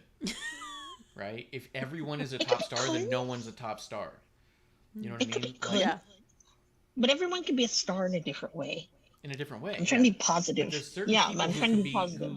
who, if you're bringing them in because of the attraction of it, they didn't sign CM Punk because they desperately needed CM Punk matches. Yes. They signed CM Punk because he hadn't wrestled in 8 years, and it would bring a lot of eyes to them. Yeah, And he was special in that way. And then what they've done is diluted that to the point where he's not special. The other thing that CM Punk has that neither Mox nor Danielson have is the same name he had in WWE when he was at the top. And that means something. Because when someone says, hey, CM Punk's on AEW, no one goes, who's that? Oh, you'd probably, let me think. Everyone, anyone who watched wrestling during that time frame knows who you're talking about. If you say Mox, people go, I don't know that. They go, oh, do you remember Dean Ambrose? Oh, yeah, I remember Dean Ambrose. I liked him at one point. Well, he's Mox now, and he's different. Yeah. Okay, well, fuck. You know what I mean? Danielson? You say Daniel Bryanson, and they go, who? Are you talking about Daniel Bryan? Yeah. Or you say Bryan Danielson? It's confusing to people. It feels like they're, I mean, like I said, as a casual fan, which I consider myself from the three of us, I feel like they just get big names to get the draw, and they just think, oh, we'll figure out the story later. We'll figure out a character later. But then that later doesn't really come, is what it seems like. It just washes out. And that's what I mean. Yeah. It's not a bad thing necessarily, especially from my perspective, to be able to watch CM Punk versus Dax Hardwood. I liked the match. And I don't always like all the matches I see on AEW. But I do think that they've done a hell of a job of making CM Punk not special when he came in as the most special entity they had. All right, so if you were the booker, what would you do differently for, how would you make him special? Less Adderall is what I do first. Okay. But right, that's a start. Put the coke away. What he did with MJF was great. Do we need him in a cold match 2 weeks later, 3 weeks later, without story? Have him come out on commentary. Have him come out and be special. He shouldn't be wrestling every single show that he's on. He should be wrestling on pay-per-views. You should only be paying to see CM Punk wrestle. No one should be seeing CM Punk wrestle for free. Okay. If he hasn't wrestled in 8 years, and you want to say we've got that guy who hasn't wrestled in 8 years, if you want to watch it, it's going to cost you. Yeah. But at this point, you can go, oh, did you catch the CM Punk match? Nah, I'll catch the next one. Did you see one on Friday? No, I saw the one on Wednesday. I feel like that was Sting. Yeah. Yes. Well, He should be a little which more is a bummer too. But he still has an ambiance. Yeah. What were you going to say, Amanda?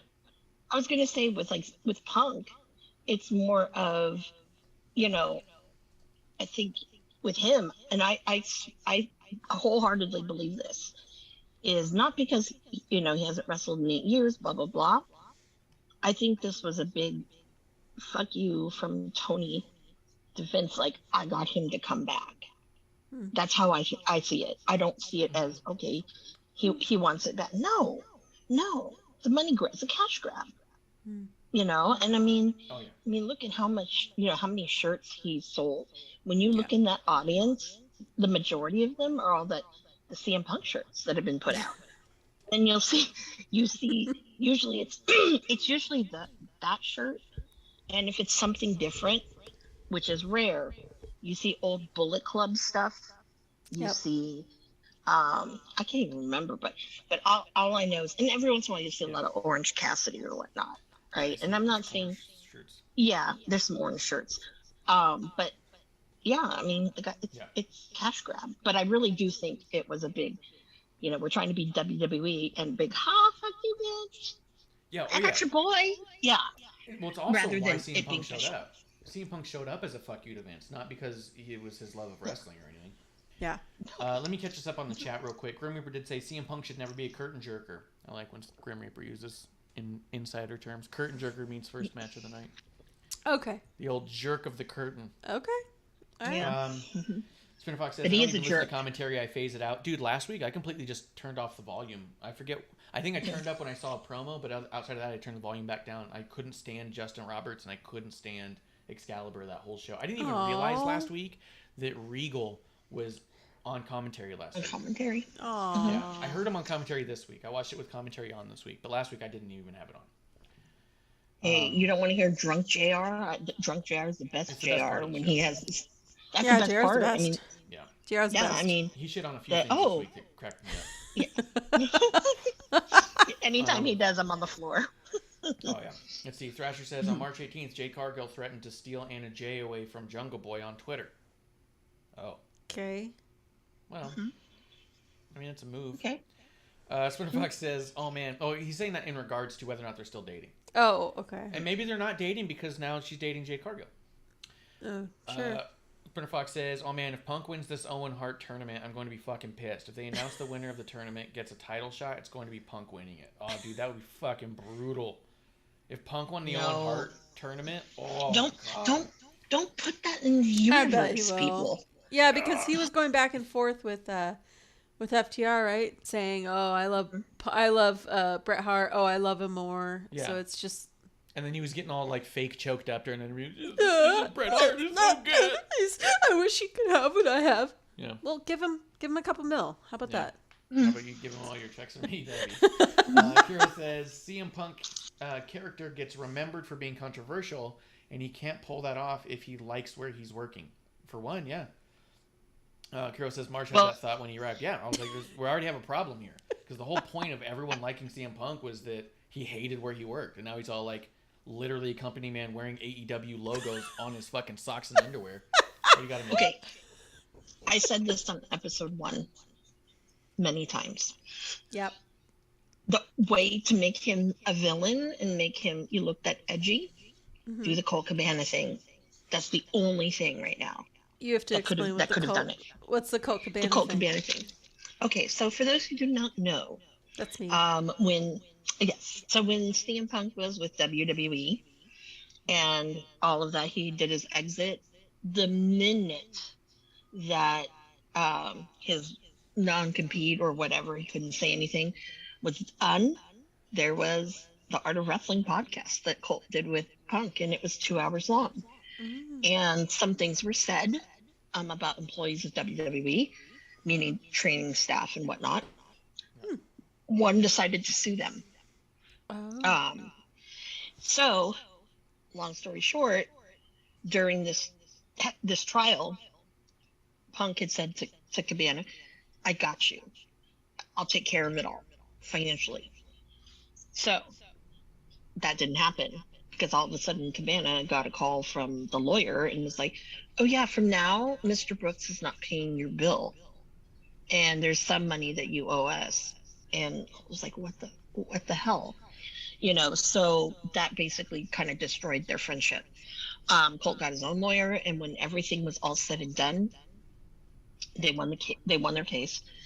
And then what happened was Punk sued Cabana. That's Cabana sued Punk. Sorry. And it was ugly. I mean, it was about to get really ugly. I mean, I know that trial took a lot out of them, but when that happened, a lot of people were, whoa, especially because they were best friends for years and years and years. And when you finally get to watch that ROH stuff, you can see all that and everything. I mean, they trained together, you know, and they did the roads together. And, you know, Cabana always was the one who, you know, picked up after Punk shit, you know, like women and all that, like making sure it's not drama or whatnot, you know. So when you have this and, you know, that type of friendship, you know, that's how it was lost. It was a big thing about the money. And so there's bitterness on both ends. So I thought when I heard Punk was going to AEW, I'm like, ooh, because I know Colt to this day still doesn't really care for Punk and vice versa. So I had to ask somebody, are they being separated back there? And they're like, well, they were told to be cordial to each other, but for the most part, they stay away from each other. So that's right there. That's money.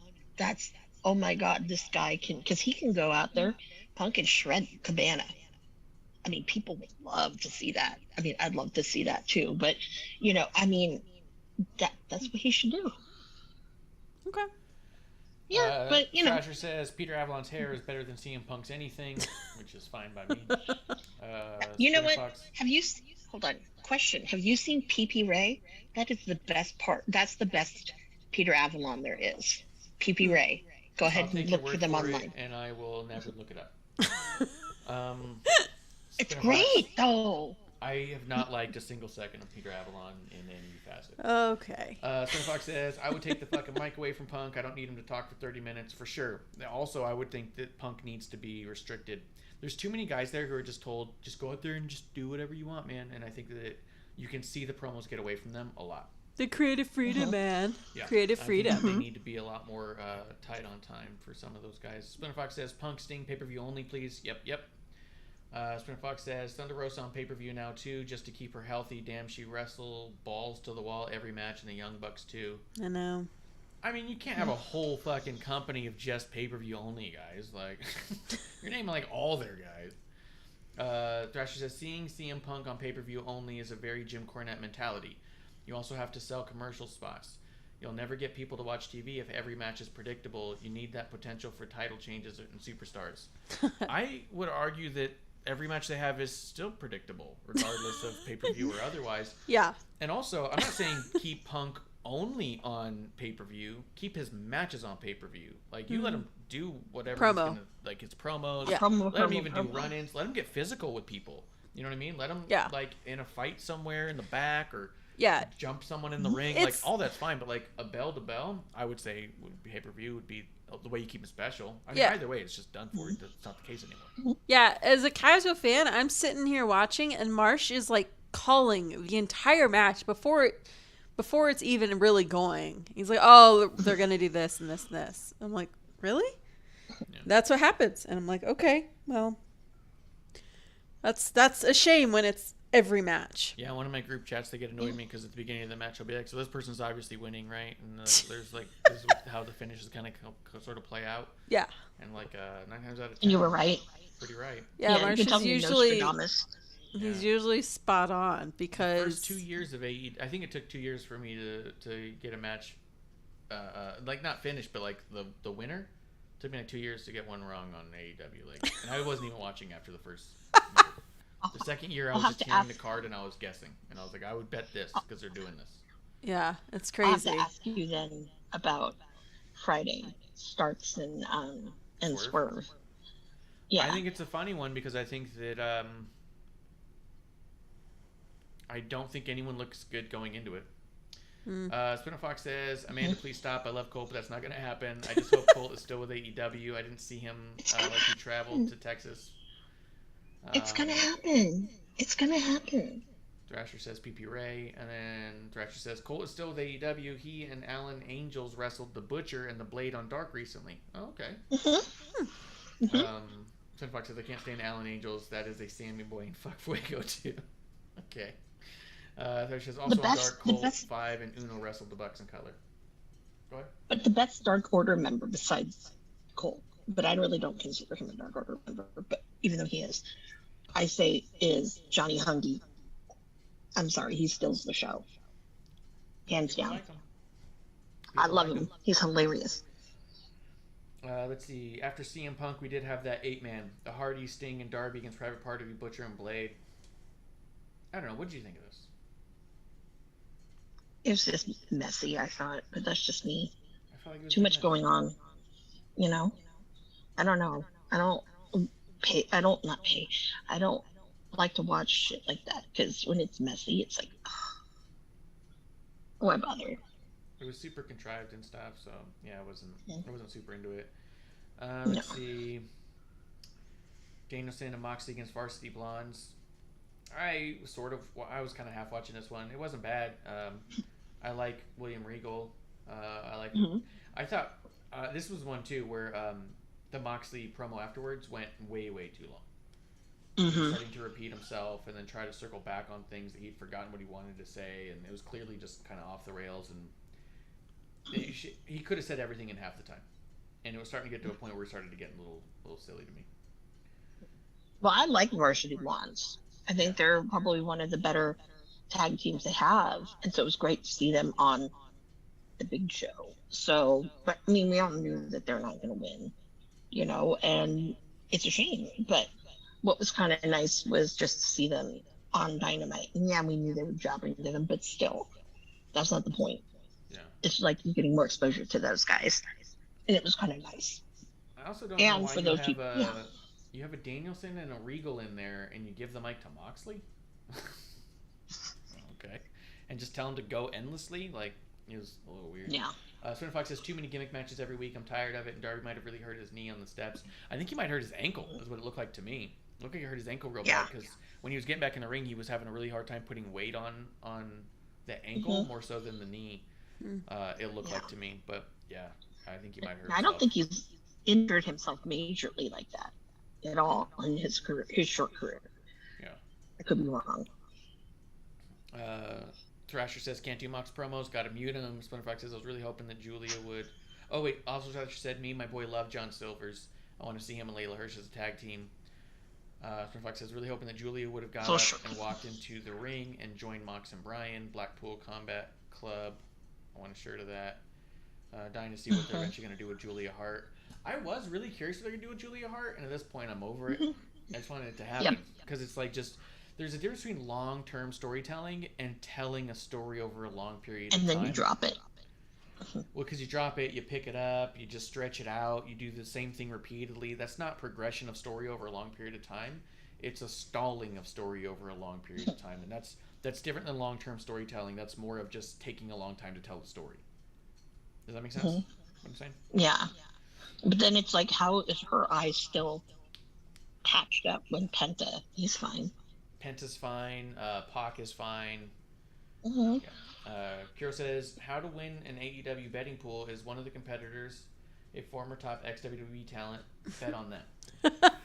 Is one of the competitors the Young Bucks, Matt Hardy, Jericho, Omega, Moxley, bet on the new one. That's fair.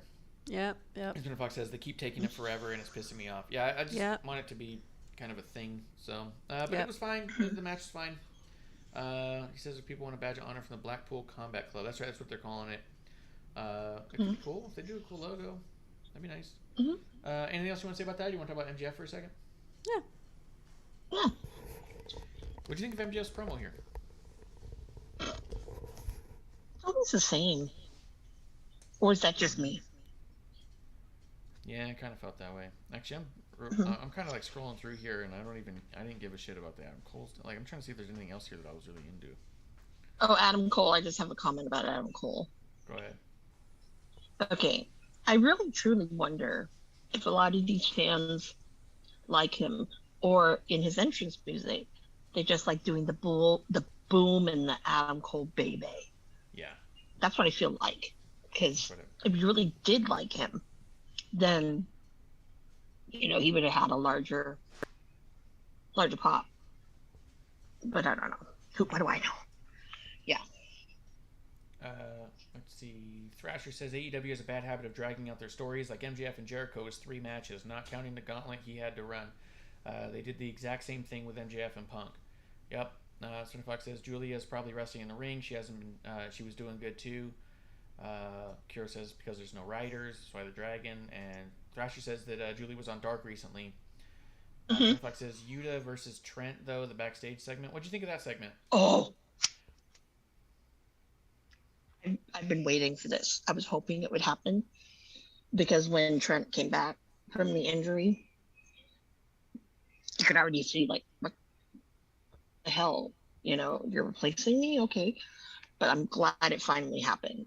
And I'm glad also to know that I guess his injury isn't as severe as everyone thought it was because it was the same bicep or whatever. Hey, has Yuta cut a promo before? Or is this the first promo we heard from Yuta? Because it's the first promo I've heard from Yuta. I honestly thought he didn't speak English. Oh, that's mean. That's so rude. I didn't mean it in a mean way. No. I thought he was put in the best friends, and I thought that he was never given a mic. Like the No, one of he the was guys in only- the Diamond Mine before they let him go. There was a guy in the Diamond Mine who didn't speak any English, so they put him in a faction and let the other people talk, and he just wrestled because he was a good wrestler. I thought that's what they were doing No. with Yuta Wheeler. I didn't think. And then when he started speaking, I was like, "Oh shit, hey, he's good at this." Like he was good on the mic. I think maybe he did one, maybe. Yeah. And it was not on Dynamite. It was probably on Internet Wrestling. But Oh, Thrasher says on Dark, and Spinner Fox says first time that he did one by himself too. Yeah, I didn't mean it in a mean way. I just thought that because he was in a faction immediately and never given the mic, I was like, oh, he must be foreign or not speak English or something or be really scared of the mic or. And then this happened. And at first, I was all like, oh no, and because they start to give the mic to him, and then he starts talking, and I was all like, oh what? And then like the promo was great. I was like, why the fuck has he not been talking? Like, it's not about him. Yeah. Best Friends is not about him. And I'm liking the fact that they're finally getting Chris Statlander away from that. Yeah. Because it's just only stunting her growth. And it's like, that's one lady there that they do not utilize well in that division. Yeah. Because I want to see Thunder Rosa versus Statlander. Because I've seen some great Statlander matches. Yeah. And so glad for that. And I'm glad that Heavyweight Trent is he's up there. Yeah. And I really wish we get more Roppongi Vice, but that's just me. Yeah, I like that promo a lot, and I was surprised and really impressed by Yuta. Let's see. Thrasher says. Oh, and if you didn't know about Yuta, he also during the pandemic time when he wasn't wrestling, he played the steel drums. He's really good. Cool. Yeah, he's really good. You gotta go on his Twitter. I don't think he put them on YouTube, but they're on his Twitter. It's good. Was talking about how Matt Hardy and Jeff Hardy talked about not having writers back there. Spinner Fox says Cole has fallen off in his head, is not into wrestling. It's more into Twitch. Pick one. Kiro says writers can get in the way, but they also can bring consistency of what's happening week to week. Yep. And Kiro Colt, says, it's paycheck. Say what? For Colt, it's paycheck. It's not that he prefers Twitter. It's just that's free money. Yeah, well, it's all free money right now. Kiro says someone needs to keep track of what's been done and what hasn't, or you get the same match done for the same reason with some people.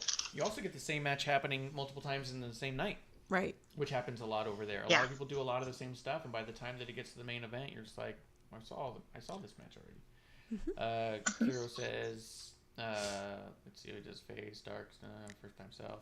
Thrasher says Wheeler is better than Trent because Wheeler has a last name. Trent's last name is question mark. They got rid of the Beretta, yeah. It's Beretta. Come on, people. No, they got rid of it. They don't even say it. They just call him Trent. Spinner Fox says, Statlander re-image was a big letdown. Did they give her a new something? Yeah. What's the deal with her? What's her? Is she not an alien anymore? I think that's what they escaped from. They got rid of the alien thing? So what is she? Yeah, there's no more what's her poop. character? So what's the re-image? I didn't notice anything different about her except she was in black pants and a shirt. Huh. And different makeup. She didn't look like the gem doll. Yeah, but she didn't look like a gem doll. Oh, okay. Huh. Okay. Well, they didn't make enough of it. I just dated myself with that one. Oh boy. So what did we like from the show? Let's see. Let me keep going through the chat. Splinter Fox says best friends are falling apart. I like it. Kiro says I can say this with the utmost knowledge. It's true. Some wrestlers need people to write for them. Yeah. Yeah. And then let's see. Thrasher says I've seen him on BTE talking too each week that he'd lose or be the one who got pinned. They'd have this long-running skit where they would judge his matches via tape, and then Chris would choke Yuta out for sucking. That's kind of funny, but I don't watch their BTE thing. Rainbow says, I like Layla using a foreign object to win the match, gives her an edge to her character. Yeah, I like that too, just because it did start to give her character something. Because she'd just been a good wrestler who was out there wrestling. And now she's got a little bit of emotion behind her character, which was cool. Yeah. Finn Fox upset. I think she's fantastic. Heel. Thrasher says Layla doesn't need an edge. That's why I like it. No, she needs a reason to care, and edge is the reason to care. Just being competitive and good is going to get you so far. Sonny Fox says, is Yuta still the independent wrestling champion? I don't know what he's talking about at all. Josh says, Yeah, what are you talking about? I have no idea. Chris must have got her citizenship. Oh, yeah. Wasn't that a thing? Wasn't she off TV for a while sorting that out? Sonny Fox says, nothing, just less face paint and is an all brown. Thrasher also a fan of Gem and says, I see Layla as a second coming of Kurt Angle.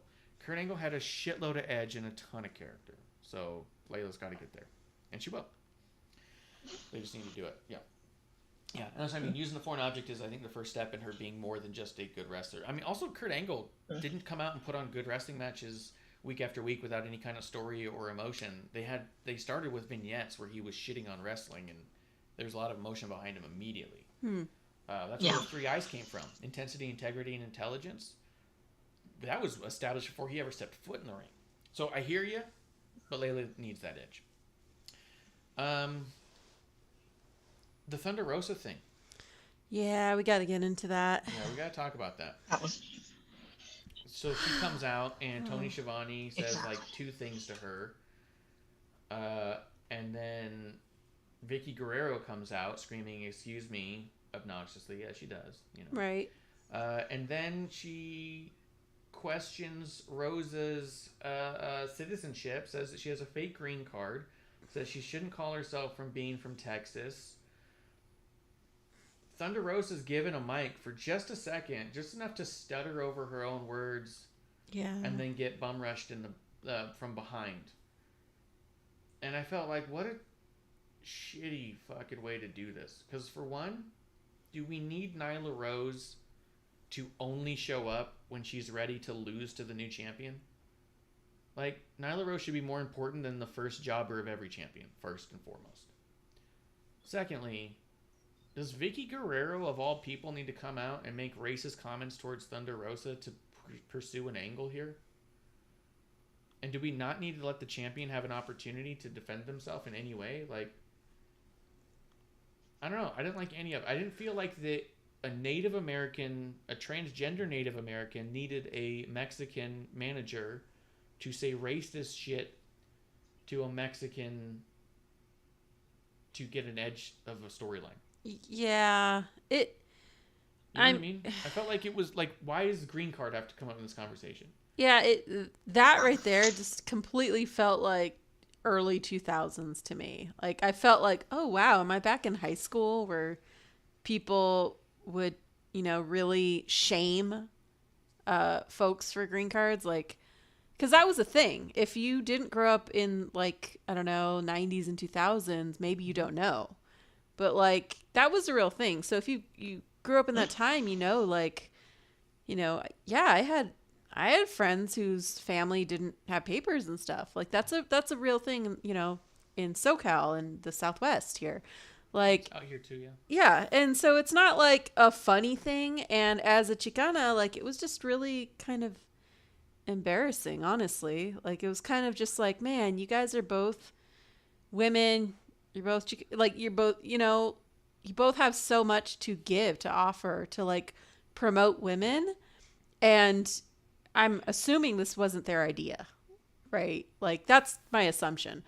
But, like, the whole thing just felt gross. Like, it gave me a really negative feeling. And those, like I said, those flashbacks from, like, back in the day when that was really talked about negatively. And I was just thinking, like, man, she being Thunder Rosa has done so much to bring, women in a positive light in wrestling with Mission Pro Wrestling.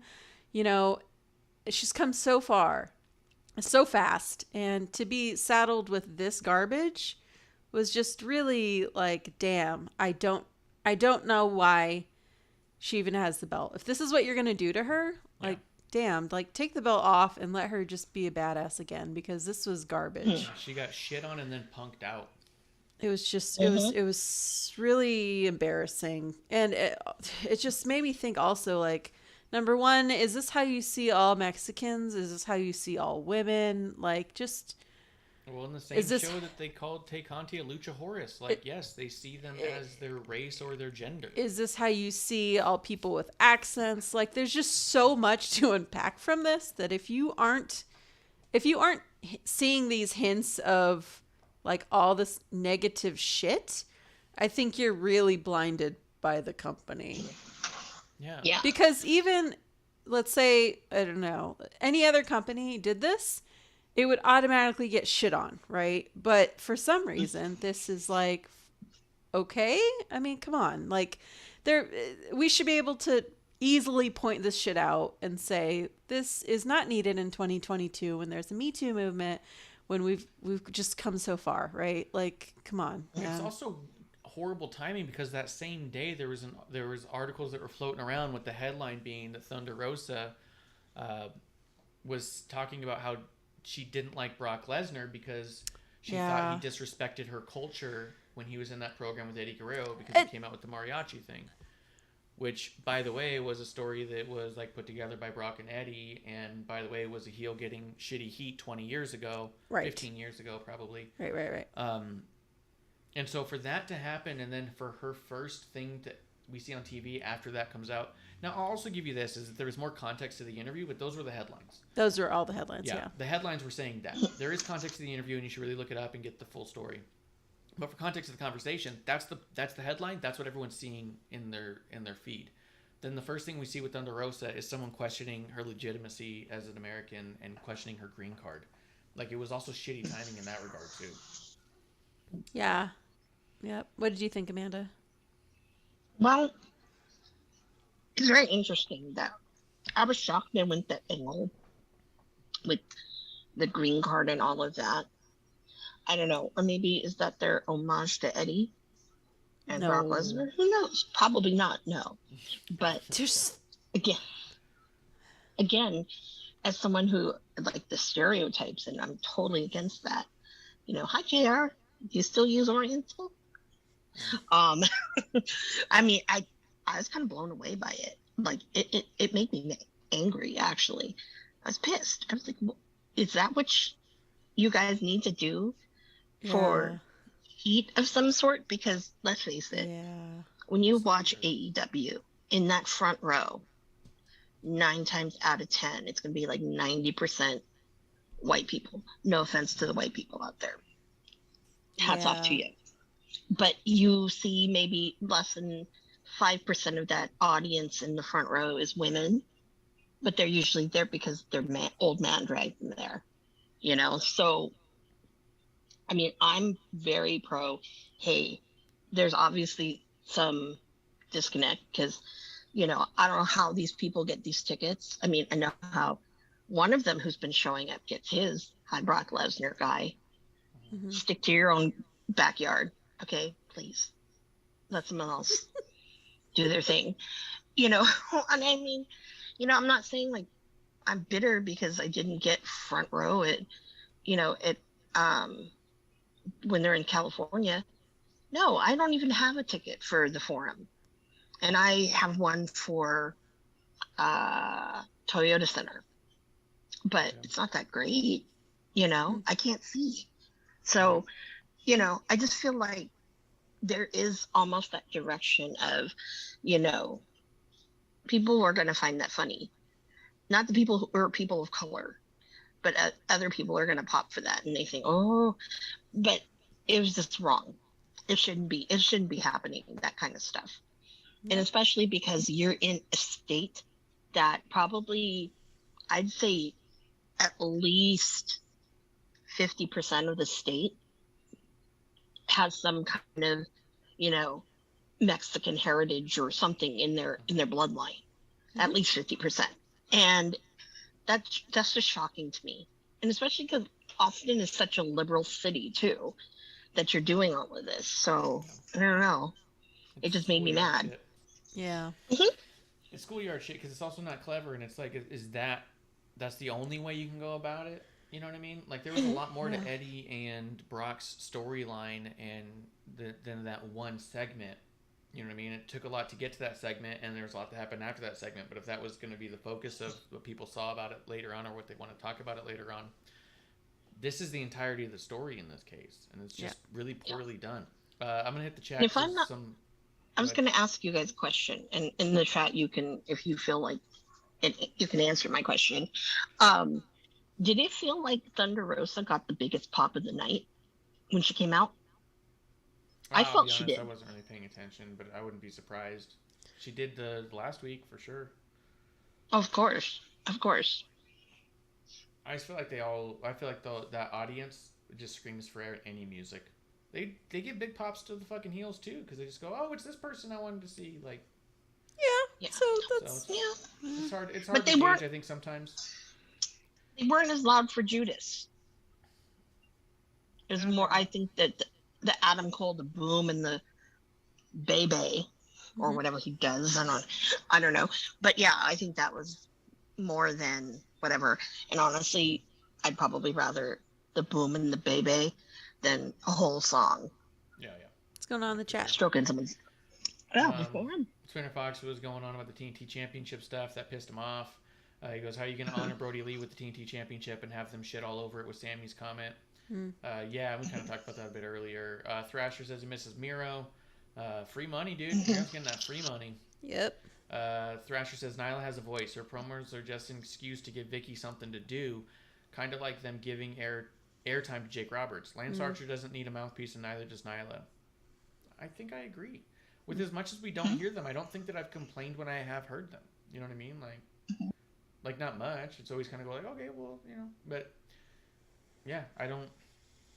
It's cheap old school pops to get Yeah. Spinner Fox says, I gotta ask, why was the Latin community not all over this like the African American community was when Swole got the news? We were.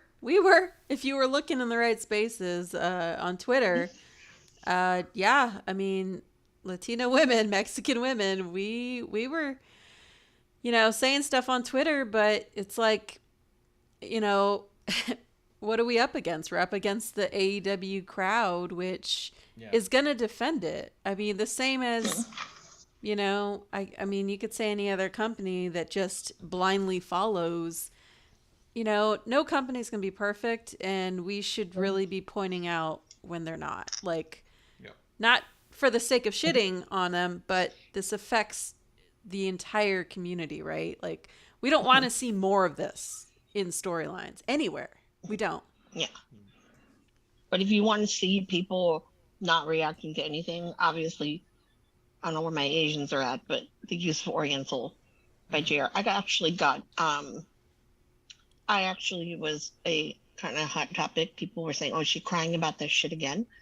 And these were white people. And I'm like, that's not a cool word to use, dude. Yeah. Because it means I'm ramen or a rug. About racism again? Yes. Yeah. I'm sorry. I'm sorry. Let me just, not do that. No, go wear my rice patty looking hat and, sit and just nod, Yeah, and it just, I mean, I feel like every community is going to have their own arguments within, right? And that's fine, but this, I mean, this was just so blatantly shitty. Spinner Fox says, you can tell the con man was forced to give the title to Thunder Rosa, just making shit up. He don't want her as his champion. It does feel a little bit like his hand was forced, and does feel like this was rushed and they didn't have anything. I think there's just almost any other way to do this story. Let's see. And maybe it's a one and done. Maybe they do their match next week and then they just move on and that's it. And you just have to plug your nose and eat shit and learn to like it kind of a deal just to get onto the real story, which might be next. But this was not a good look for anybody involved. Yep. No. Fox says, Conman saying that the Lucha Bros are his buddies. Conman's such a little bitch. Thrasher says, race and sex. Everybody's his buddies. Yeah. Well, everyone's his best friend until he just fucking ghosts them. Thank you. Oh, was that part of the news too that we talked about? Did we talk about it last week? The amount of people who Janela? Janela. So Janela, Marco Stunt. Swole, Marco Stunt, Peter Avalon, Cardona. I feel like we're missing one. Someone else who's not there anymore. I don't know. Maybe it's just they don't have to not be there. They can actually be there. Well, there's to be that honest. too. To get ghosted. But they've all mentioned the reason that they aren't there now is they just never heard back ever again. At a certain point, Tony just ignores them. And what a fucking unprofessional, shitty way to do any kind of business. Imagine you worked at a restaurant and they just didn't tell you they stopped putting you on the schedule. And when you called the owner to find out about the schedule, he just never answered. You know what I mean? Like, it's fucked up. Race and sex, this is according to Thrasher. Race and sex is lowbrow plot points. I hate to say it, but that's what happens when you let athletes write the story. Luchasaurus is a master's in medieval literature. Most athletes focus on their physical skills, not their story writing. Which is true because most of them are not expected to do their own stories. It's one thing to be able to cut a promo and move a story along and say, how would I, as this character, move this story along? Because so traditionally in the territories, the booker would say, you two are going to have a problem with each other. Guys are going to go, these matches, we're going to pay it off here. The story was usually pretty loosely based. You know what I mean? Hey, Eddie Gilbert's going to run over Jerry Lawler in the fucking parking lot. Pretty straightforward, right? They wouldn't say, here's what you have to say to Eddie Gilbert next time you see him. But they would say, you're going to cut a promo on Eddie Gilbert. He just hit you with a car last week. What are you going to say to him? Fuck you, dude. You hit me with a goddamn car, right? Right. But he wasn't expected to come up with that story at the same time. Now, it's granted, using Lawler as an example is a poor example because he wrote and booked most of that territory. Anyways, however, the idea is Stone Cold didn't say, I'm going to go steal a beer truck and bring it in. They said, hey, we're going to have you steal a beer truck and bring it in. You know what I mean? Like, there's certain parts where the wrestler is expected as a performer to get the point across. And in this world, it seems like they're also expected to write the point of it all, too. You know what I mean? Yeah, and I mean, it kind of shows, honestly, the importance of writers. Like, yes, you could say, oh, maybe they shouldn't be there because they don't know the wrestling world. But on the flip side, like, they are skilled at dialogue and like overarching stories or story concepts, right? And these aren't like, obviously, as we're seeing, like, these aren't nothing skills. Like, these skills are needed, and this is why, because without them, this is what we get, apparently. Yep. And go ahead. With Luchasaurus, okay, I don't know whose idea this was. But to go from when they first started, he actually was speaking and talking as Luchasaurus in internet wrestling and whatnot. Now all he does is grunt. And I'm like, okay, you built this character that you told everyone he has a master's degree, but now he just grunts. Turn into a literal dinosaur. How about that? Exactly. And I'm like, what's going on here? So... Oh my God. I don't know who did that, but that was a big mistake because now people know that he's educated and whatever, but now he grunts. Yeah. He's like has a PhD or something, and now he's a grunter. Yeah. Oh my How God. the hell did that Thrasher happen? says Tony's too busy handling too many business ventures. He needs to hire a writing staff. I mean, they got wrestlers doing staff work. Leva Bates spends more time answering phones and back office stuff. I'm sure she'd love to wrestle more. Wow. That's true too. I'm surprised she's still in the contract, to be honest. Well, what I'm wondering What? is like people like Sanjay Dutt, because I know he was working with some of the women too, with some storylines. But I don't know if any of these ex-people like that who are kind of behind the scenes at WWE, what they're doing. Because, you don't know, because Tony's installed. It's me. It's a very self-centered, thing. And these people are just there for a check. That, again, money, free money. Free money. But I just been wondering, like, what are these other people doing back there? Who knows? Thrasher says that's my Jim Cornette moment of the night. Spinner Fox says Conrad has so much great minds around him. Paul White, Mark Henry, Jerry Lynn, Deebs, Regal. I think it's even going to be even more bad when the NFL starts up again. The draft is next week, and that is when shit is going to hit the fan. He says in April. Thrasher says, don't get me wrong, I love Jake and Vicky. My wife was in the next room saying, what the hell is that screaming woman? And I had to explain to her that she's AEW's Karen, and she does a good job of it when the promo lasts more than 3 seconds. Then Nyla jumps someone from behind and says, who's next? Yeah. Thrasher says, JR doesn't respect all Southern white men, FYI. That's funny. Says Thrasher says he drinks too much of his own barbecue sauce. Oh, Chavo was the other one who Disappear. ghosted. Yeah. You took Chavo off the site and Brian Cage. Yeah, so Brian Cage, I guess, was just ghosted when he said he was going to resign. So who knows? I feel like Miro was Miro ghosted. apparently resigned, but I don't know that anyone's talking to him. I think they just maybe resigned him on accident. Thrasher said, "I like that the wrestlers have some say or input on their plot because they get to interact and make it their own. But doing that, everyone would be Goldberg, and I hate Goldberg." Exactly. Like, I mean, it's that whole Bruce Pritchard thing, right? With the fucking Bob Holly. I got an idea. Give me the championship, and I'll just beat everybody. It's like, okay, great idea. Like, how do we get there? Even, you know what I mean? Like, yeah, I think it's great for them to have input, and they absolutely need input, and they should be able to speak for themselves and be able to put together their promos. And how would I respond to this if I was an aggravated, angry, violent person? You know? Right. But at the same time, we can't just go, just make it an issue about something. Okay, I'll say that she's an illegal alien. Yeah. What? How about we don't go that route? You know what I mean? Like, No. what else you got? Yeah. Yeah. And part of me thinks, like, I just wish that talent could speak up. And I feel like in that company, no one wants to speak up until they're out of the company. Just because they want to get that paycheck, which is crappy, you know?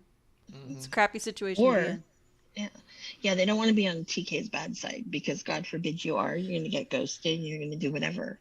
I think Leo Rush, it cost him his job. Yep. You know? Yeah. Rush lost his job because he spoke up. Yep.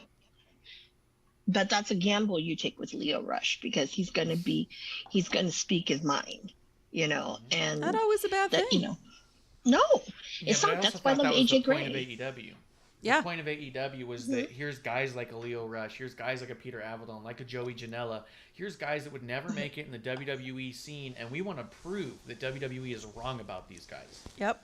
And then all they did was ghost them. Same. Go, well, Yeah. they don't work here either, I guess. Spinner Fox says, "Oh, that shit happens in retail all the time. The manager just leaves the person off the schedule and they get laid off due to not having any hours for X amount of weeks. I've seen schedules reduced to the point where they're trying to squeeze someone out, but I've never seen someone ghosted outright where if you show up to the store, everyone pretends you're invisible. You know what I mean? But I have seen people get their hours reduced to the point where they go, I can't survive off this. I need a new job. And they go, oh, well, we just don't have the hours. And they kind of like shoo someone away that way. Yeah. But these people are literally just not talked to anymore. And then when the contract comes up and they're meant to be negotiating, no one's responding to them. And then a negotiation just doesn't happen. And then they just don't have a job now. And it's like, for months, you just ignored every call, text, everything. Yeah. And it's different also, I suppose, in wrestling than in retail because you can go to the place, like go to a restaurant and say, hey, where's the boss? But imagine you do that and you just sit outside the fucking office door and it's just locked the whole day. And then at some point you open the door and it's an empty office. And you go, okay, well, what the fuck was this, you know? Mm-hmm. Thrasher says, even in movies, people have a storyboard or an overlying plot. Then writers fill in the gaps to make it great. Yeah. Mm-hmm. You need someone to do that, and then the wrestlers can have input on the gaps, you know? Mm-hmm. He says, agreed, give Lucha his voice back. Spinner Fox says, there is a double-edged sword for writers and no writers. WWE writers are shitty, and the AEW wrestlers making their own storylines are shitty. Oof. Yeah. I mean, there's definitely a balance somewhere. There's a balance between overwriting and not writing enough, for sure. Yeah. Thrasher says it gives Christian Cage more talking time. Oh, because of Lucha? That's funny. And says the last pay-per-view press interviews after the event, Leva was handing the mic off to people. Oh, man. Some ECW shit. Spinner Fox says, I wonder if Lucha would ever drop the mask or he wants to keep his identity a secret. No, he's the type where even at local shows, he'll take off his mask after the match and then just kind of walk around. Like, he doesn't hide it at all. Thrasher says, and plus he was on fucking, what was it, Big Brother or Real World or some shit like that. Thrasher says, I think Miro's healing. Thrasher says, this all reminds me of Universal Wrestling Federation from Dark Side of the Ring. The UWF he's talking about with Herb Abrams. He goes, Mick Foley was there. Herb Abrams just blew through money, let the wrestlers do whatever they wanted, which they loved, while he was in the back, snorted cocaine in the back. I have speculated in the past that Tony Khan might be our generation's Herb Abrams, and I am definitely here for that story. Yeah, the Dark Side of the Ring for AEW is going to be pretty wild. It's going to be fucking cool, and the rise and fall of AEW DVD set from Peacock Network is going to be dope when WWE buys them out. No, I think Spinner Fox even made the point once where he said that he thinks that Tony Khan will go to his grave with the rights of AEW just to keep that shit from happening. Oh my God. Now Ring of Honor too. And now Ring of Honor too. Oh, that was a comment I wanted to make earlier because I Go ahead. forgot. Okay, you know how many times I've seen Lethal versus Cole on Ring of Honor? Yeah. I'm like, dude, are you fucking kidding me? You know, I mean, I don't know. And I'm starting to see a lot of the people who used to work together start to work together again, and I'm thinking a lot of it has to do with the talent that they don't think is trained up well enough. Instead of the veterans That's bringing bullshit. up the other guys, I think it's these guys just trying to do what feels comfortable and something they don't. yeah, have to but think that's about. bullshit. There's Yes, so it is. many people who are great and don't need that. Like, you know, like let me give for example. What's a good example of this that you really never see? You know, okay. Like Jungle Boy, you hardly So- ever see. Yeah, and honestly, he should be in singles because he's always the one carrying the matches. So it's like just let him be a singles wrestler. Come And on. he should be in there You with know? guys like Cole and guys like Lethal and guys like Yeah, Punk and guys like Dax Hardwood. Like he should be in there getting all that experience. And instead of Yeah. people who wrestled for 20 years against each other. Mm-hmm. yeah. So yeah, I agree. Or Darby Allin. Derby. Yeah, Derby. All in. Mhm. Anything else about AEW? You want to talk NXT? The only other thing was that was a very beautiful promo. Swerve and Ricky Starks. The Swerve and Ricky promo was pretty cool. They did a good job going back and forth. But again, that's one we've seen on the indies 100 times. But No, The we idea have that- not. They've only wrestled each other once, and I saw and it that was 100 the times. one.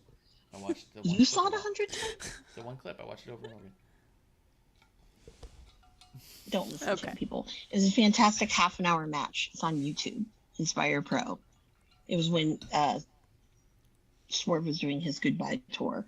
But anyways, what I did like about it is the comment I thought was this version of Swerve totally different than what you saw at NXT. And that is the case of the booking for him just wasn't right. You know, I mean, no offense to Hit Row, but you know, that was just one that is disappointing. And I'm not going to talk about how disappointing it is with Ricky and his booking, but I will say this. I am a little angry about, you know, this is Ricky's second home. I mean, Yeah. he was like the king of Austin, like after ACH got, you know, signed, and he kind of carried that torch. But you're not going to put his match on Dynamite just because, you know, he's like, oh, this is my show, Rampage. Well, you're only on that show, dude, because, you know, that and internet wrestling, because I don't know, that's where you know you're put. Mhm. So I really feel I was very angry about that. And I think I'm like, you know, people should wrestle in their home. So what did they do? Yeah, he's wrestling in Austin, but it's a taped match. It's not live, Mhm. you know? And I'm like, geez, okay, I would be insulted if I were him. Mhm.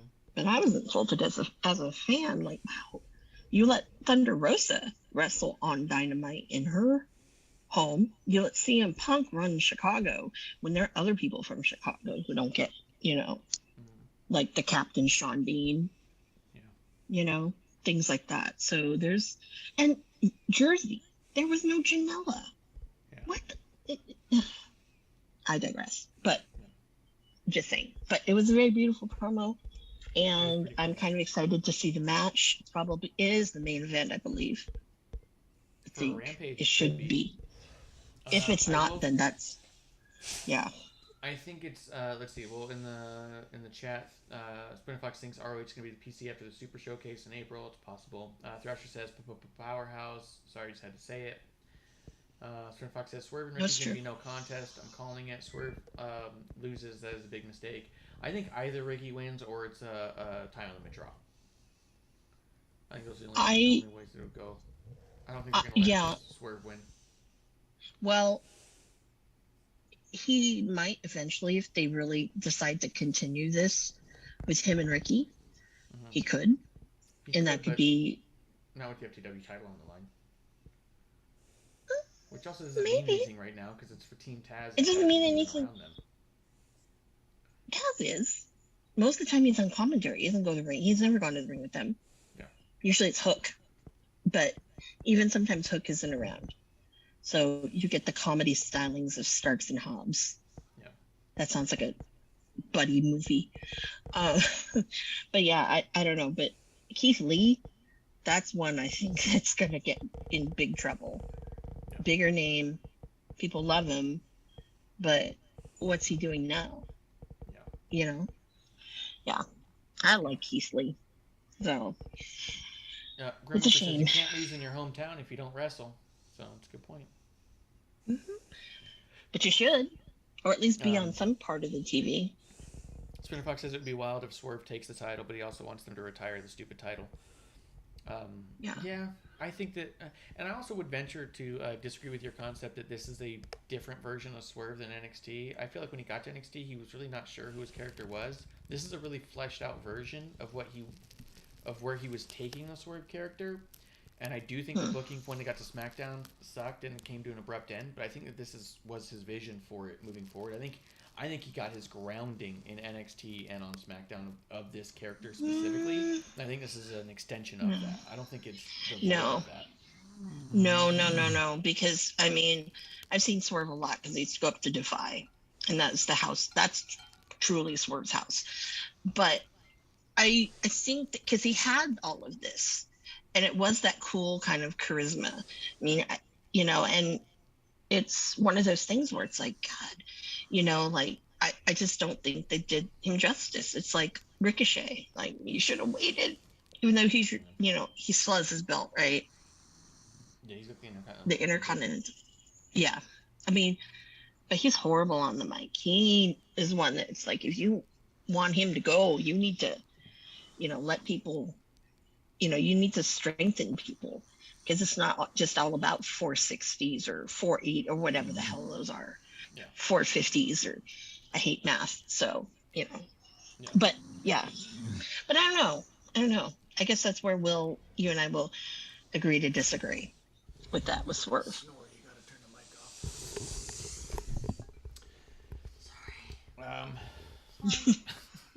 Sorry. Thrash says you can't let Hook on TV right now because there's no talking gimmick's going to get old. Although Spinner Fox think Hook in the Blackpool Combat Club could be amazing.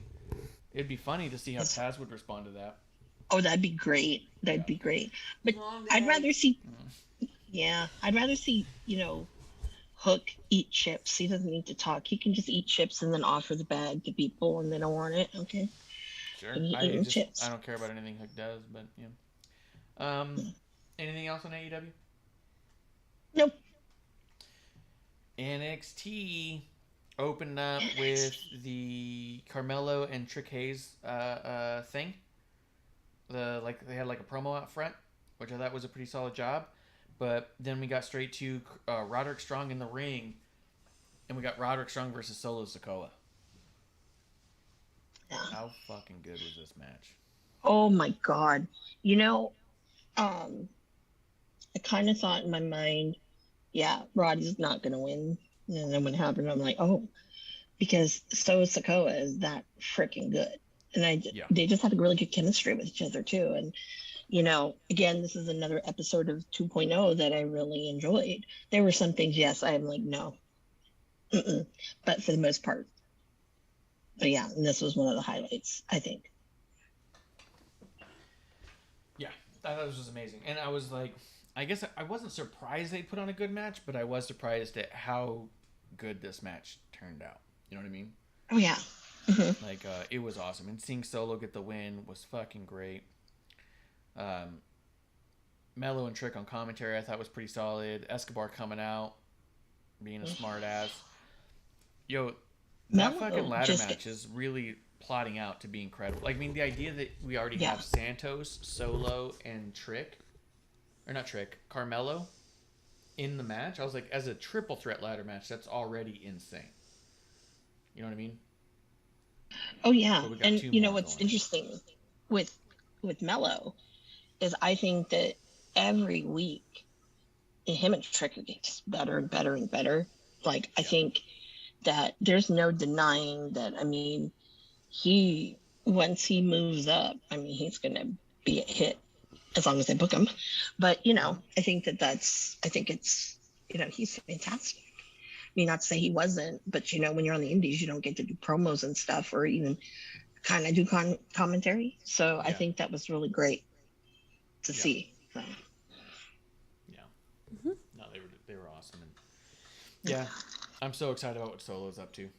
Yeah. What he's doing is so damn good, and I'm so excited to see him in a ladder match. I also feel like they've done a really good job of keeping Solo special. He doesn't have a match every week, but when he does, it's important and it means something. His promos in the back are shot really well. Like, yeah, I feel like that he comes off as a special entity. Absolutely. I still don't like that they chant Uso at him. Yeah, So. but yeah, I mean, that's not the worst thing they chant. I just feel like the NXT crowd is so into just being a part of the show that, I mean, they've kind of leaned into it, Oh, yeah. because it's not going to be anywhere but Florida, and I mean, until they get a new spot eventually. So. Yeah. Oh yeah, for sure. But this was sick. Roderick Strong taking a loss. Really cool. Didn't they say Roderick Strong re-signed with them too? Kind of surprised he's still around. he did I wonder if weeks he's gonna ago. be a coach there afterwards. I think so. Yeah. But yeah, this was great, and now we get to see him in a ladder match, and I'm super excited about that because of that. Who did Solo destroy in that Falls Count Anywhere match? Was it LA Knight that he beat up? Or no, I'm thinking of LA Knight and Grayson Waller. Yeah. I forget who Solo beat the fuck up, but he beat someone in that. The way he was jumping off of stuff onto tables in that one, I can only imagine him on top of a ladder is going to be sick. After that, we ended up with Tony D'Angelo and Dexter Lumis. Yeah, I'm still not into Loomis. Like, I know I tweeted out that I would like to see him as a serious storyline, because the comedy story that they've got going for him really watered it down for me, and I'm so uninterested in his character as it is. Like, I don't care that he's someone's love interest. I really don't. Yeah, the more I see Loomis now, the more I appreciate Harland, because I do think that Harland is what Loomis could have been. You know what I mean? Yeah. And what Loomis almost was. They were really close to it. Even when they had Loomis and Grimes in a program together, where Grimes was over the top cartoonish, it made Dexter even more stoic and serious. Right. And it worked, and it was crazy good. And then they did all the stuff with the way, and it's just completely watered down Loomis to the point where I like the guy if he were to disappear from TV for a bit, shave his mustache, come back as a whole other character. Like, yeah. I'm done with Loomis. I mean, I was able to get past it with Austin Theory. I really like Austin Theory now, but I did not like him in the way. I just didn't like that storyline at all. I didn't find it funny. I thought it was really cheesy. Yeah. Or he could grow a full-on beard. He's just got such a strong chin. I think he should lean into it. But yeah, I mean, he's a talented dude. I mean, can really draw, like he can wrestle. I don't care for this character. In the best shape of his life, for sure. For sure. Yeah. I couldn't even find myself really getting into the match itself, though. I'm sure both guys did fine because they're both good at what they do, D'Angelo and Loomis. What'd you think? You're shitty. And then I didn't like the fact that, okay, you're using women like, oh, it's my boyfriend against your boyfriend or whatnot, or your husband. Right. Oh, stupid junior high. Yeah. That is what I think I turned to Marsh at that point, and I was like, what are we, 15? Like, it seems so juvenile. It's ridiculous. Yeah. So. But Tony did call out Tommaso Ciampa. Yeah. And Ciampa came from behind, as he did, and knocked him the fuck out. Yep. Ciampa's a badass. Yep. Badass as fuck. I don't like that character. Really... Which character? Tony D'Angelo. I think it's losing a bit of its charm. I do. Did it have charm? Yeah, because the first few times we saw him, it was kind of like, what the fuck is this? And then he came out for a bit, and it was like, was working, and then it just kind of feels like we've overdone it now. Like, I think there was a sweet spot that they found. I think they weren't quite there. They found it, and then they moved through it. And it's like, oh, no, you went too far. Because I'm starting to not care too much about that character now. Yeah. Do you really think Ciampa's gonna have his last match is gonna be Stand and Deliver against D'Angelo and then go to the main roster? It seems like a weird way to finish out your run in NXT. Mm-hmm. Doesn't it? It is weird, but I think he will. He'll beat D'Angelo and go on his merry way. Yeah. All right. I mean, But maybe we'll it's see. just a matter of timing, that, hey, you gotta be on the main roster full time now. So Yeah. And a lot of the main event stuff is already pretty cluttered with Rude and Ziggler and Breaker and all that too. So Yep. yeah, and LA Knight's in that conversation too. Now I think about it, so it could just be like, hey, I almost wish that they just didn't do this angle and just moved him on. But I don't know. Yeah. Maybe there's something We gotta else have to teach them as well. Well, you have to have Tommaso do something. Yeah. Because what's there really for him to do Main roster at this point right now? Yep. Oh yeah. Yeah, but I agree. But Ciampa's still a badass and comes off crazy every time I see him. Yep. So I like yep. that. Yeah. Bobby Roode and Dolph Ziggler backstage cutting a promo, which I liked a lot. They're just so fucking good. Yeah. Yeah.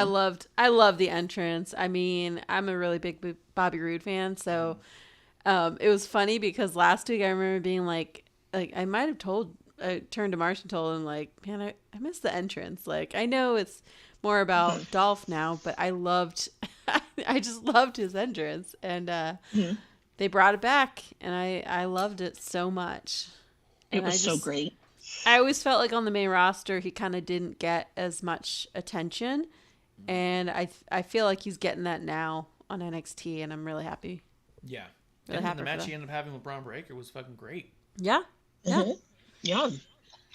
Man, I don't think Braun's going to be in NXT very long. I think it would be silly to keep him down there too long. Yeah. Yeah. I think he's in the next maybe 6 months or so by SummerSlam. He's gone. I think him and Sikoa. I feel like it'd be Yeah. weird to keep them forever. Yeah. So good. If I had to compile a few, Sikoa, LA Knight, and Braun Breaker, no idea why they're in And NXT. Escobar. And Escobar. And Escobar. Yeah. No idea why Escobar. they're in NXT. Yeah. Yep. Yeah. Yep. Yeah. Let's see. Anything else about the Braun Breaker Rude stuff? I loved the entrance too. I thought it was fun. Yeah, the entrance was great and magical. I'm like, keep doing this, please, because people like that, the pageantry of a great entrance. I mean, when I was a kid, I always loved that myself. So because it gets you hyped for what you're about to see. I think. Yeah, A good especially- entrance. You're just like, all right. When you see Naomi's, you're like, all right, I'm in it. Feeling the beat. All right, let's see him fight, kind of thing. Yeah, that's what I always like Macho Man's entrance because, it was very, it was kind of elaborate-ish, but you knew, and you're just like, oh, this is something special. Yeah. Oh, yeah. It made it look special, feel special. Yeah. Back in the day, they didn't even give music to everybody. They only give music to certain stars. No. So if you heard music at all, it was special. So If I have to hear Real American one more time in my life, I will I'll scream. yeah, Rick Very loud. Danger's American Hero. What do you think of Elektra Lopez and Fallon Henley? I don't know, really, to be quite honest. I'm not 100% sold on Elektra yet. Yeah. I mean, I think she's total. I loved her ring attire and the little coat thing she had when she came out. But I don't know. Maybe I feel like maybe she needs a little bit more time wrestling. Maybe with someone seasoned. I don't know. Yeah. But yeah, I mean, it was okay. I don't know what I was expecting. Because I think maybe in the back of my mind was like, oh, she's going to be on that level that whole faction is at. No. So, I don't know.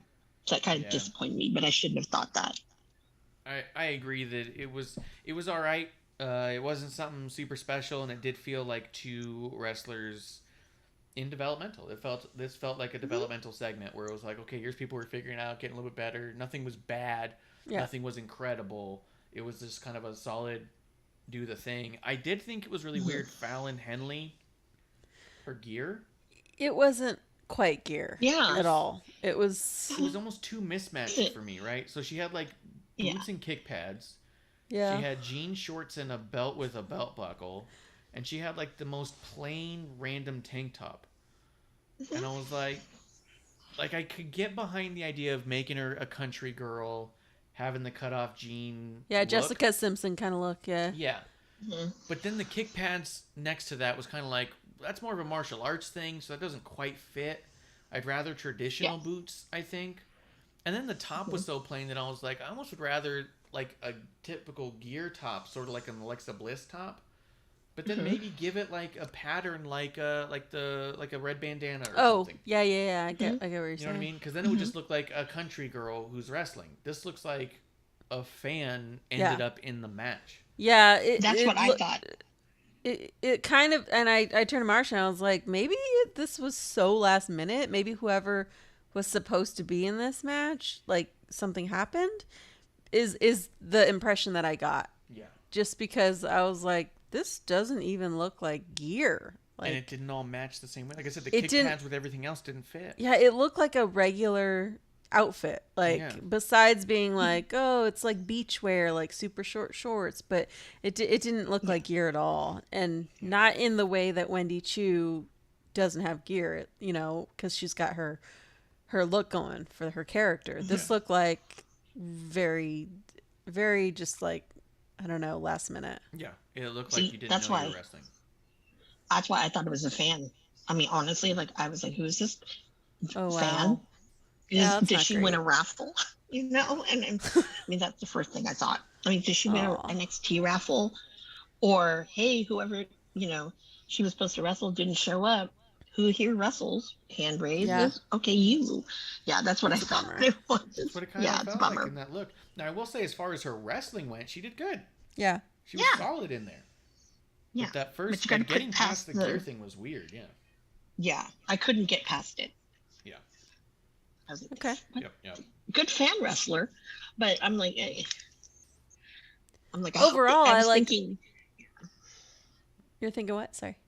I was thinking that these guys need to give her a contract in developmental. That's the mindset I had. That's horrible. I mean, this is supposed to be developmental, but like I said last week, I feel like NXT 2.0 is more on the path to the main roster than it was, with the Black and Gold. Yeah. This last run, I should say. Yeah, this last couple of years. But yeah, that happened. I like I like her look in general. Electra, sorry. I like her Carmen Sandiego look in general. I like Delgado Del Fantasma. What else was next? I'm trying to think. Some Joe Gacy stuff happened, which is pretty cool. Just that kind of backstage promo thing. Wendy Chu and Dakota Kai had a fucking promo. Oh yeah, was that your favorite, Amanda? It was so cute. I mean, again, like going back to Wendy and like with gimmicks, like you don't have to be whatever. I mean, she's carrying. I get it looked like those oversized pillows, like those pregnancy pillows, and she's got her soda or her slush. That was a cool move, a cool creative way to use the body pillow. Absolutely. To block the 619. Mm-hmm. Yeah. I was like, okay, totally that's pretty cool. At least it's it's being used. Exactly, but not only just that too, but it's like when her moveset, the way she's embodied it with her character. I mean, I don't think there's anybody, even male.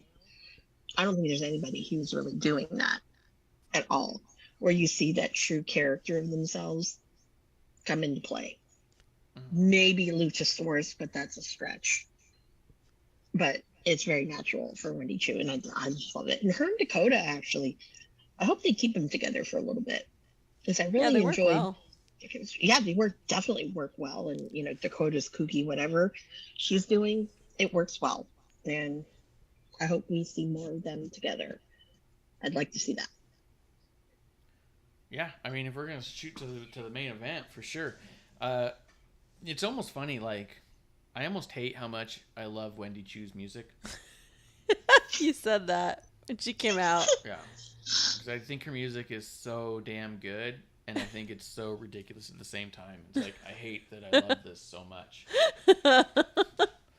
I think that's what people feel about her character anyway. Like, oh, why don't it's like kind of funky, and you're like, why do I like this? Why do I like this so much? Yeah, 100%.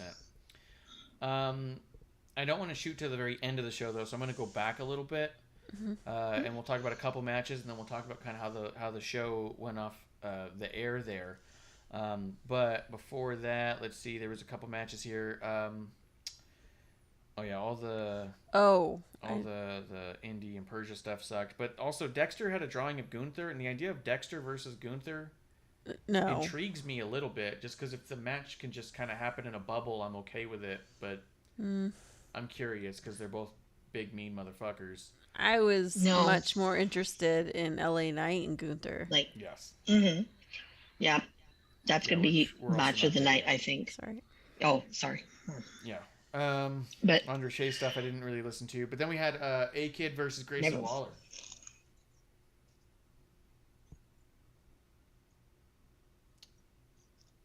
Do you want to talk about A-Kid versus Grayson Waller? Nope. You were screaming about this match earlier. It was like What'd you think? your favorites. What'd you think of the match, Amanda? well, I was kind of excited about it.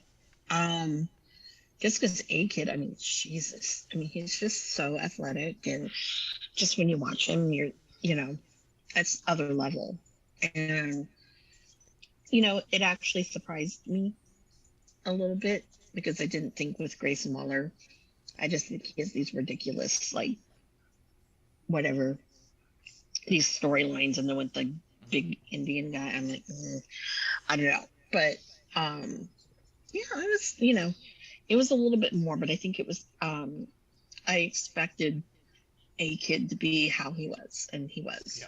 And I kind of expected Grayson Waller to be how he was. So it was almost, for me, it was good, but nothing totally special, I felt like it was a big mix between like hyper athleticism and super flashy.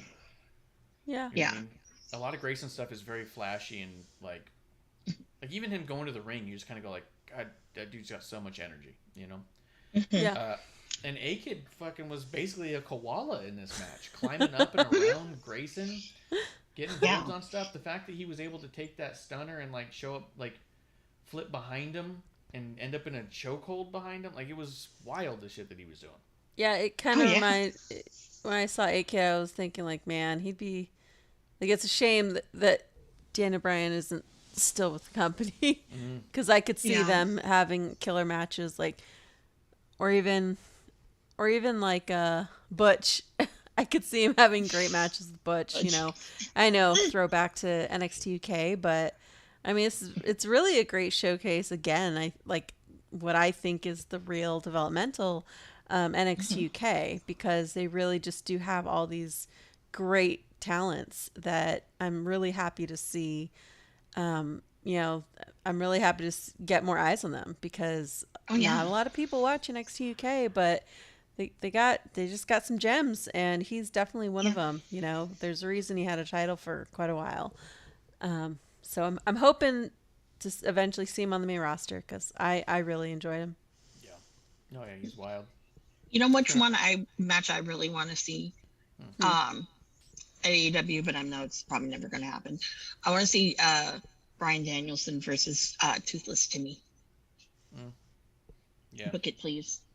Yeah, that'd be cool. That just, people would find it so boring, but here'd be I wouldn't be surprised if we end up seeing that in like NJPW Strong or something. That seems reasonable. Like that could happen. Yeah. After that match, so Grayson Waller wins and gets added to the ladder match. Then Carmelo Hayes comes into the ring. This part really confused me as far as like, what the fuck is this? He gets in the ring and he goes, I've got an idea for the last spot. All the people who lost the match, their matches will have one match it's a triple threat, and that winner will be in the match. And I was like, you're not the fucking booker, dude. You don't just get to say that shit. You don't write the matches. Like, who the fuck are you? And I was like, that moment too, I was like, man, this would be a great time for a Regal or a Samoa Joe. I know. Who puts the matches together to pop up and make some sense of this. Right. But they didn't. They just have the fucking champ going, I'll book a match with fucking 4 people or whatever. Like, what? Yeah, it felt like the writer had a pitch and they were just like, go out and make this work. We don't have a manager anymore, so just go. Yeah. It's kind of, yeah. Maybe it was, or maybe this is my thought, was they're like, oh, people are probably not happy with some of the people who lost. Like Cameron Grimes and, it's their answer to satisfy the people. Well, yeah, and then it immediately went from that to fucking, like, I think you had one match in between, and then there was this big video package with Cameron Grimes cutting a promo about what that match means to him, and I was like, had fucking helicopter shots and stuff, and I was like, well, if Carmelo Hayes just came up with it a minute ago on commentary, like, how do we have this? Yeah. Hey, he's got money.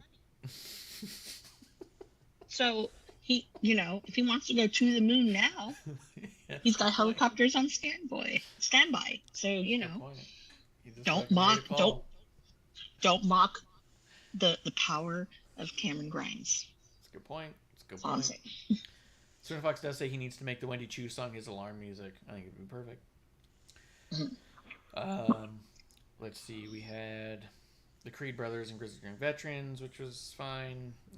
Duke Hudson versus Gunther. Okay, so Here we go. There's a spot in this match where Gunther chops Duke Hudson, and the whole crowd went through several emotions, and you could hear it, and it was crazy. You could hear it and see it. I loved it. And see it, yeah, because he just boosh, and you hear the slap and like a hollow sound as well, like he just slapped the shit out of him, like his whole soul left his body, and you hear the crowd go, whoa, God, like they went from like shock to like, then they started chanting holy shit, and then there was just a rumble and a roar amongst the crowd. Nothing's happened but one chop, and they popped, groaned, chanted, held their chest. They were holding their chest. One person was like holding their head, like. I'm not shocked about this. That's because we've been following him forever. Well, no, because that's what the reaction he would get at PWG is the crowd would have this whoa, and then here's me all backing up in my chair. Yeah. Or I didn't have a chair. You can tell. You can see some people who are hyperventilating just from watching it. Like, you can tell they've never watched the Walter versus Dragunov match because I was gonna say that they've never seen Walter versus Dragunov. Because I've got to see some of that live too, and I'm like, but I loved it. I mean, and he's looking in better shape. He's a beast. It's also crazy cool that he's been able to stay physically imposing while cutting a ton of weight. He's probably at some of the lowest weight he's ever been at, and still is physically imposing in mass. So what it is? It's the facial gestures, and not only that, but when you think of that, and then his music, and just kind of that seriousness of the whole, the kind of marching ish, and going into the ring and the time, whatever. I think that's really what makes him pretty, pretty dominant. And then when you see that chop, you're like, and fantastic promos. I mean, he could drop 300 pounds or whatever. I know he'd be dead, he wouldn't be anything, but he could drop all this weight, but people are always going to remember that chop, and that chop is not going to be any different if he's a big guy or not a big guy. It's going to hurt, it's going to show, and everyone's going to gasp. And it's also one of those things about I wouldn't necessarily say less is more, but I would say that it doesn't take everything that everyone thinks it takes to get a reaction. You know what I mean? It's about how it's all delivered, how that whole package is delivered. Like when Jeff Hardy did that swanton off the ladder in that 8-man. Yeah. it got a little bit of a yay, it's Jeff Hardy and a Hardy chant and all that, and it was, but he like jumped off that huge fucking thing, and you're just like, God damn, dude, like looked rough. And here's a dude who just does a fucking chop that's so bad that the crowd just rumbles for a solid minute. You know Because what I mean? people love the chop, man. They love chops. I don't know why. Fans pay some of these wrestlers to get chopped. That's a good point. And yeah, you can do it. Pentagon will do it. He'll do it for you. I think it was 30. Could be wrong, but he'll do it. But still, I'm like, oh, I know why you'd subject yourself to that. Completely backwards here. He goes, that right there, that chop makes me know that crowd don't watch nothing else. That's a shame. I think it's actually the opposite. I think it's because they're not used to seeing shit like this. Because they're used to seeing 1,000 flips and 1,000 miles an hour. Yeah. Someone jumping off of something into something else. That's what they pop for. Like, watching GCW, you get real desensitized to a lot of that stuff. And you go, oh, they went through another door. You know? And then you don't see just classic brutal wrestling. You see a bunch of stunts through shit. Yep. This weekend, Marsh and I, we watched, because we got this new TV. Pretty nice. We watched JCW, JCW. which was in conjunction with GCW, right? So Jersey Championship Wrestling. Yeah, it was out of Jersey, and I haven't seen all the indies, right? So I didn't really know what to expect. I was just like, well, we went to GCW. I thought I knew, and I didn't, because there were, the things you see at indie shows. There were the, what was it, the light bulbs and the tables and the just random objects to hit each other. And it was kind of just about how much blood you can spill, kind of thing. And it was like, well, yeah, if this is what you're always used to seeing, I could definitely see just a chop being a big deal. Yeah, when it's delivered like this and impactful and leaves a mark and all that, and it's all like, holy shit. Yeah. Spinnerfox putting over Defy and NJPW because there's one of them once showing NJPW. There's some hard hitting shit in NJPW. The Japanese version though, NJPW Strong, from what I've seen, does not feel as NJPW as the Japanese. Really? Stuff. It feels a lot softer. So it should be called NJPW Soft? Yes. Light? Yeah, NJPW Light. Okay. Yeah, it feels a lot softer. Okay, there we go. Which is ironic because it's called Strong. I know. Let's just stop Strong and just call it Light. Yeah, call it Light. Did Amanda freeze? Did everything freeze? No, Amanda's stuff's moving. No. I mean, Amanda's frozen, but you're moving, so. I'm moving. All right, well. I'm sorry. You're back. Sorry, You're back. lost the internet. Yeah. But yeah. Yeah, so you agree that NJPW, the American NJPW Strong, is actually NJPW Soft? Light. Oh, yeah. Yeah. Light. And no offense to some of the guys that are on Strong, because there's some pretty heavy hitters, but nobody is like an Ishii or obviously not Murder Grandpa, but yeah, it is a lot of hard hits, but that's what people like. And people in Japan, they like those kinds of things. I think flippy stuff is okay, but they really are more of that hand combat. Yeah. I feel. Yeah. Suzuki and shit. We watched Suzuki and Barnett this weekend too. Oh yeah, I was so confused because I was like, wow, he was in a much different shape. Yeah. I wasn't used to it. Yeah. Well, after the Gunther match, LA Knight came out and they were doing promo back and forth on each other, and how fucking cool. So good. Fire. The thing I hate about this match is that someone's going to have to lose it. I mean, there's no possibility of something happening where neither of them lose. Like, I don't know. Who would break it up? Nobody. Someone coming in to...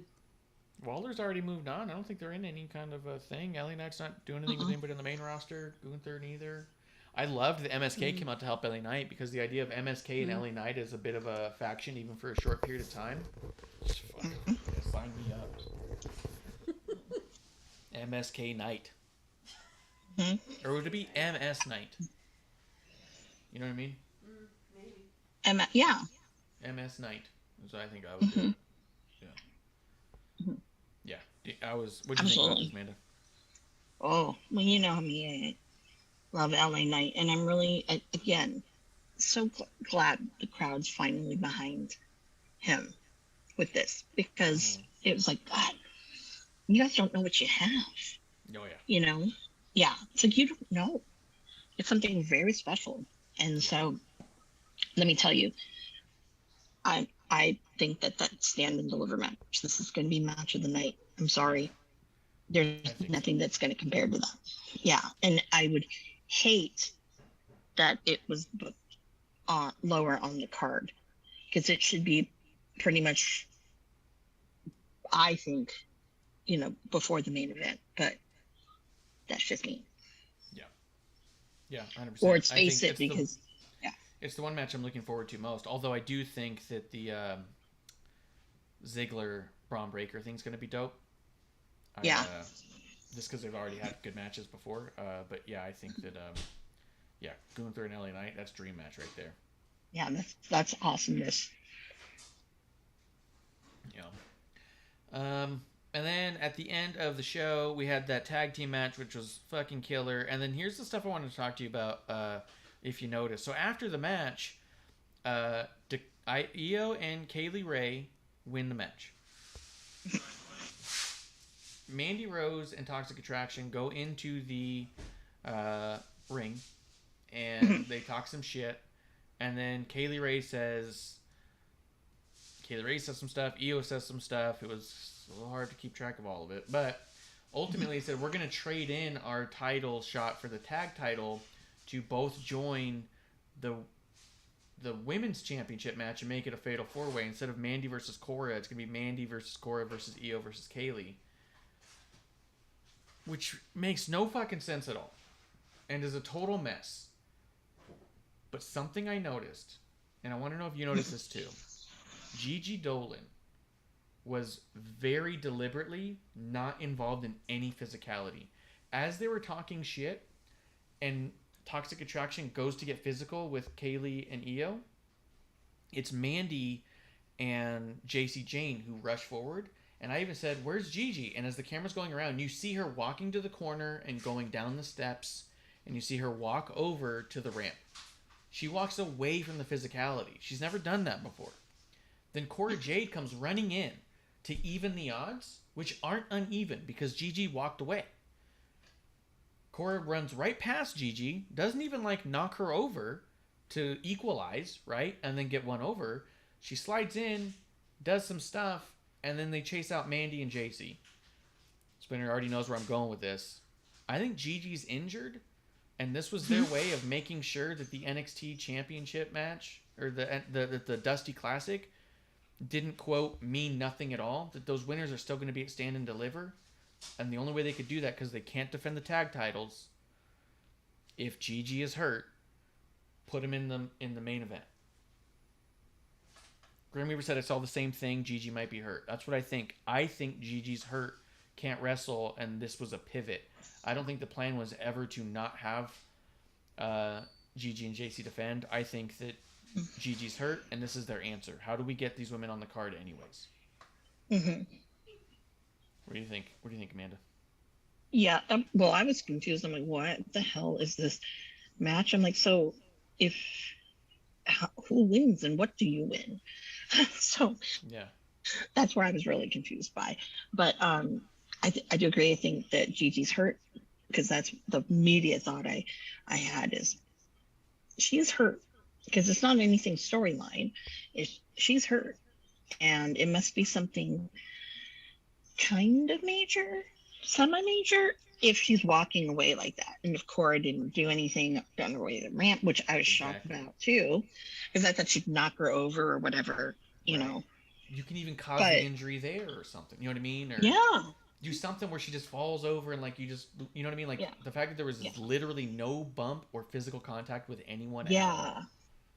Yeah. So that was for me. I was like, okay, there's something else going on besides this. And I was kind of like, yeah, because when I saw Cora, the minute she ran past, I was like, yeah, she's hurt, because you don't like she could have avoided, all of that melee still and been there, but there's probably something that, if someone accidentally did something, it could like aggravate any of her injury she has. So I think it was probably a smart move for them to do that. And also to get everybody on the card, because that's probably their biggest show of the year. Mm-hmm. So, yeah, that's what I think. Yeah. It looks like other people agree. Greenberg says the last second matches changes are usually injury issues, sort of like Lashley in the Chamber. Says Splinter Fox says Gigi is a scrapper. She would have been the first person to throw down. She has been like that in the indie scene, and she's been like that in NXT. Every time Mandy was talking shit, Gigi was always the first person to go run in, and gun behind and go in, and 100%. And that's why I was all like, that's weird that she's walking. It's not a character-like thing for her to do. No. And then watching everyone be careful not to touch her, I was like, oh, something's wrong. Yeah. Something's real wrong. And when you look at her, she's in like this halter top and these shorts, which also makes me wonder, what the fuck kind of injury is it? If we can see all of her arms, her shoulders, and her legs, it's got to be an ankle or a neck. You know what I mean? It's got to be something, because like she's showing a bunch of her body and she's not taped up. You know what I mean? Yeah. I think it's neck. Because that's the only way that people would not touch someone, is they know that they have the neck injury. The And only other that- thing that I would say, if not neck, and this is literally based off absolutely nothing, but it's the only other thing that comes to mind, is if she's pregnant. Mm. Because you wouldn't touch a pregnant woman at all, because no bump is a safe bump. Yeah. Right? Now, I'm not saying she is, because how the fuck would I ever know? I don't even know if she's with someone. I don't think she's with Darby anymore. Like, I don't have... No, they got divorced. Right? Yeah, they were divorced. I don't know if she's with somebody now. I like none of that. Like, I'm not even... This isn't like an official speculation. It's not like, this is my prediction. It's... What the fuck is it? Because it has to be something. You know what I mean? And when I think about what could happen that would be something that would stop them from not only saying don't touch, but in a week and a half you're still not cleared. You know what I mean? Mm-hmm. Yeah. Because that's they're not even like, they're making the change now is what I'm saying. Where in other times they've continued to book a match all the way up until the event, and on the kickoff show do a turn. This person wasn't cleared, so now we have to change it. If you know you're not going to be cleared in a week and a half to 2 weeks, it's got to be pretty significant one way or the other. Right before WrestleMania? Yeah. Right before WrestleMania sucks, but I mean, it's NXT, so it's a little bit different. I know, but they're going to be... Still. Yeah, it's going to be associated with WrestleMania, for sure. Mm-hmm. Spin Fox says, what was her last fight? And says, isn't she single? And I thought that too, but I looked it up, and she's still single. Dude, just because the internet wouldn't necessarily know. Yeah. She could be dating somebody in NXT that we'd never know about, or someone who's not even a wrestler, and we would never know. But his other speculation I'm not even gonna read. I'm just gonna say that no, to wait, that wouldn't make an impact. But yeah, I think that to change the match just shy of 2 weeks out, it's got to be significant, whatever it is, and I wish her the best. I hope for the best. I hope that everything we've speculated is that nothing's wrong. You know what I mean? Yeah. But yeah, if something is wrong, then I hope for the absolute best there. But it was kind of a weird situation to be in, and I saw some people getting really mad online about the idea of them doing that to the Dusty Cup, or the idea of switching the match around and taking the tag titles off, and I think that it's a different thing. Finn Fox says concussion, maybe concussion could do it too, but no, because at least something, like you would think, even if it was concussion or whatnot, like when Cora Jade was coming out, like she would have kind of stopped and, I don't give her a death stare or whatnot, but yeah, for them not. Yeah, sweep the leg. Yeah, sweep the leg and let her kind of like fall forward. Yeah. You don't have to do nothing a head happens. bump, like You don't have to do a head, no. But I really think it's the neck, because if it's the other thing, I'm like, oh, and that's again, that's things that we shouldn't know. Right. Or, and it's not our business. I'm not business. saying I need an answer. I'm just saying, like, fuck, it's got to be a big thing. Yeah. I think it's neck, because neck injuries have been happening quite often lately. Yeah. I can't even count how many people in the last year have had some kind of neck injury. Yeah, it's been a while. You know, I don't remember what her kind last match was though, but it's been a while. It was a tag team one, I think. Yeah. And I want to say it was probably maybe a month and a half ago. That's what I mean. It was a while back. We haven't seen her be physically interactive with anybody in a while. Yeah, because I don't think last night. Yeah, and I don't think they were physically active at all during the Dusty Cup matches. No, and So in the just lounge, there. if you remember, when Cora Jade jumped Mandy Rose in the lounge and was beating the shit out of her, neither JC or Gigi helped. No. And when Cora Jade was tricking JC and Gigi so she'd get to Mandy, Gigi climbed into the dumpster and then flopped the thing down. Like, she was in control of all that. And I think Gigi was standing back as well when JC and Mandy were beating up Cora and spray painted her. Like, when I think about it, it's been a while since Gigi's been physically active at all. And that's... I just hope everything's okay, man. I think they were trying to buy time, and I think at this point they go, it's not going to be enough time. So it makes me wonder what could be going on, and I just hope for the best. Hope for the absolute best, because I think that that whole unit, the Toxic Attraction, has been awesome. Yeah. And I think some way they're going to have Mandy win it to keep it together, unless the injury is so severe to Gigi. But I don't know. Yeah. Hard to say. Yep, hard to say. Hard to say. Certified says Gigi did get staples late last year in the head. Could be she didn't pass a physical. That's just it, though, is I think that to not pass a physical 2 weeks in advance is weird. A lot of times when you see WWE will do it where during the kickoff there'll be a thing backstage where someone got jumped but you don't see him, you just see them laying down and holding their side and it's okay, they're out of the match. Those kinds of things are day of, didn't pass the physical. This is in advance. How do you not pass a physical in 2 weeks? You know what I mean?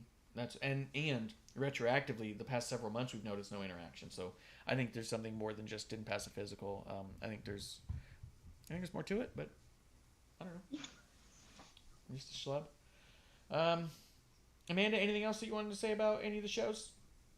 I think it's really sad. I was really pushing for Dakota and Wendy, but yeah, me too.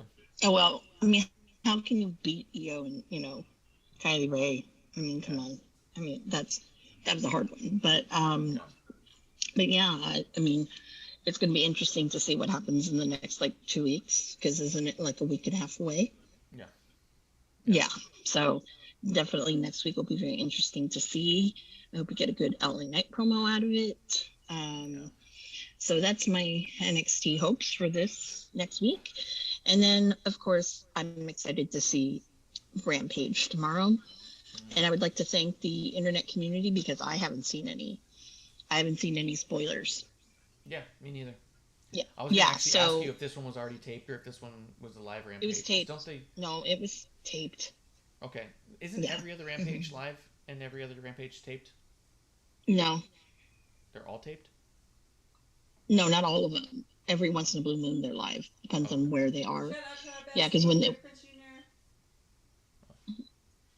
were in Florida, it was live because, they're all over and that's their, home, so to speak. Oh, Springboard says the pay-per-view Rampages are live. The ones that are associated with the pay-per-view. I can see that. Yeah. That makes sense. Well, no, because Rampage is going to be live in Los Angeles and it's live in Las Vegas. But I understand with Vegas. Well, no, I think why it's live in Los Angeles is because he's afraid of the West Coast and this is the first time they're coming out here. And partially because they're in the Imperial Valley or whatever the hell they call it. So it's the Bucks, that's their home. And you cannot tell me that they're not going to be the main event of that. You can't tell me that. Yeah, we'll probably see Papa Buck on TV. Yeah, which forget about them a lot. No, they're great people. I love him and Joyce. They're really, really nice people. Yeah, the religion thing, whatever. I forget about the Young Bucks a lot, is what I'm saying. Oh, Yeah. I don't forget the Young Bucks. No, the Young Bucks were ahead of their time. Now they're a little bland, but whatever. So can't wait to see Ricky, and that's going to be a really good match. I really hope Hobbs or Hook does not interfere with it. It's probably going to be a up to TV time and count out. I don't think it's going to have a resolution. I have a feeling that this is probably Ricky's like, you're going to be a star or you're not, and this is the way we're going to try to do it. And if the reaction's great, then woo, to the moon. And if not, you're going to get ghosted soon. At some point, yeah. Well, let's see. We will see. Anything else on that? No.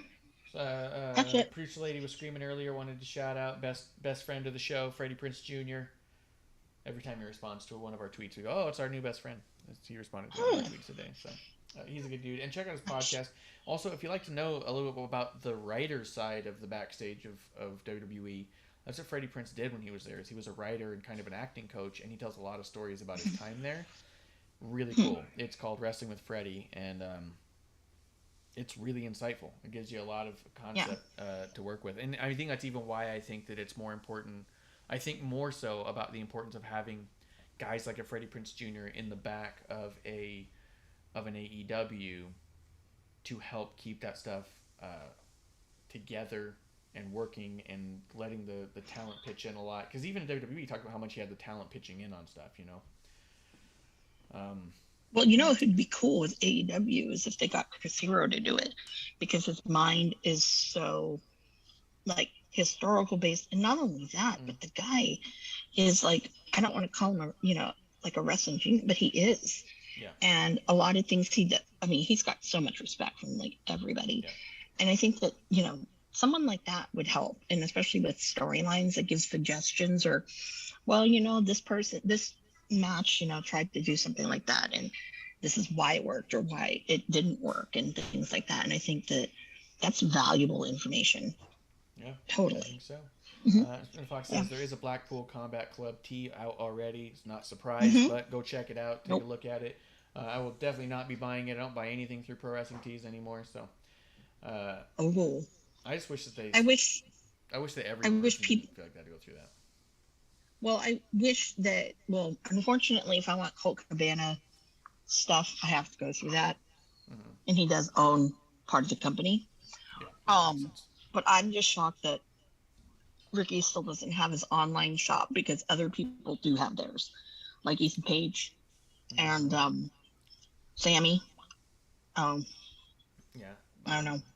And depending on because I love my Stroke some Daddy. of them are definitely not allowed to. I know that. So yeah, I love my Stroke Daddy shirt. I'm not gonna lie, the one I wore when he won the belt, that one that made blingy and whatever. I love that shirt. My shirt twin bought one because he thought it was a dope shirt. And shout out to you, Josh. I'm not giving you or selling my Orange Cassidy Chris Jericho shirt. Sorry. Oh yeah, that's funny. From the boat. It's a great shirt. Awesome. Well, we will be back next week right here in the dive bar of the IWC for a brand new episode 1. Guys, that's last call. Cheers.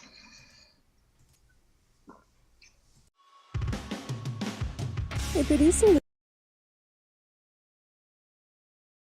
Lady here. Thanks for tuning in. Continue to support us or buy us a drink and subscribe on Twitch. Or subscribe and review our podcast on Apple Podcasts or wherever you listen to us. Cheers!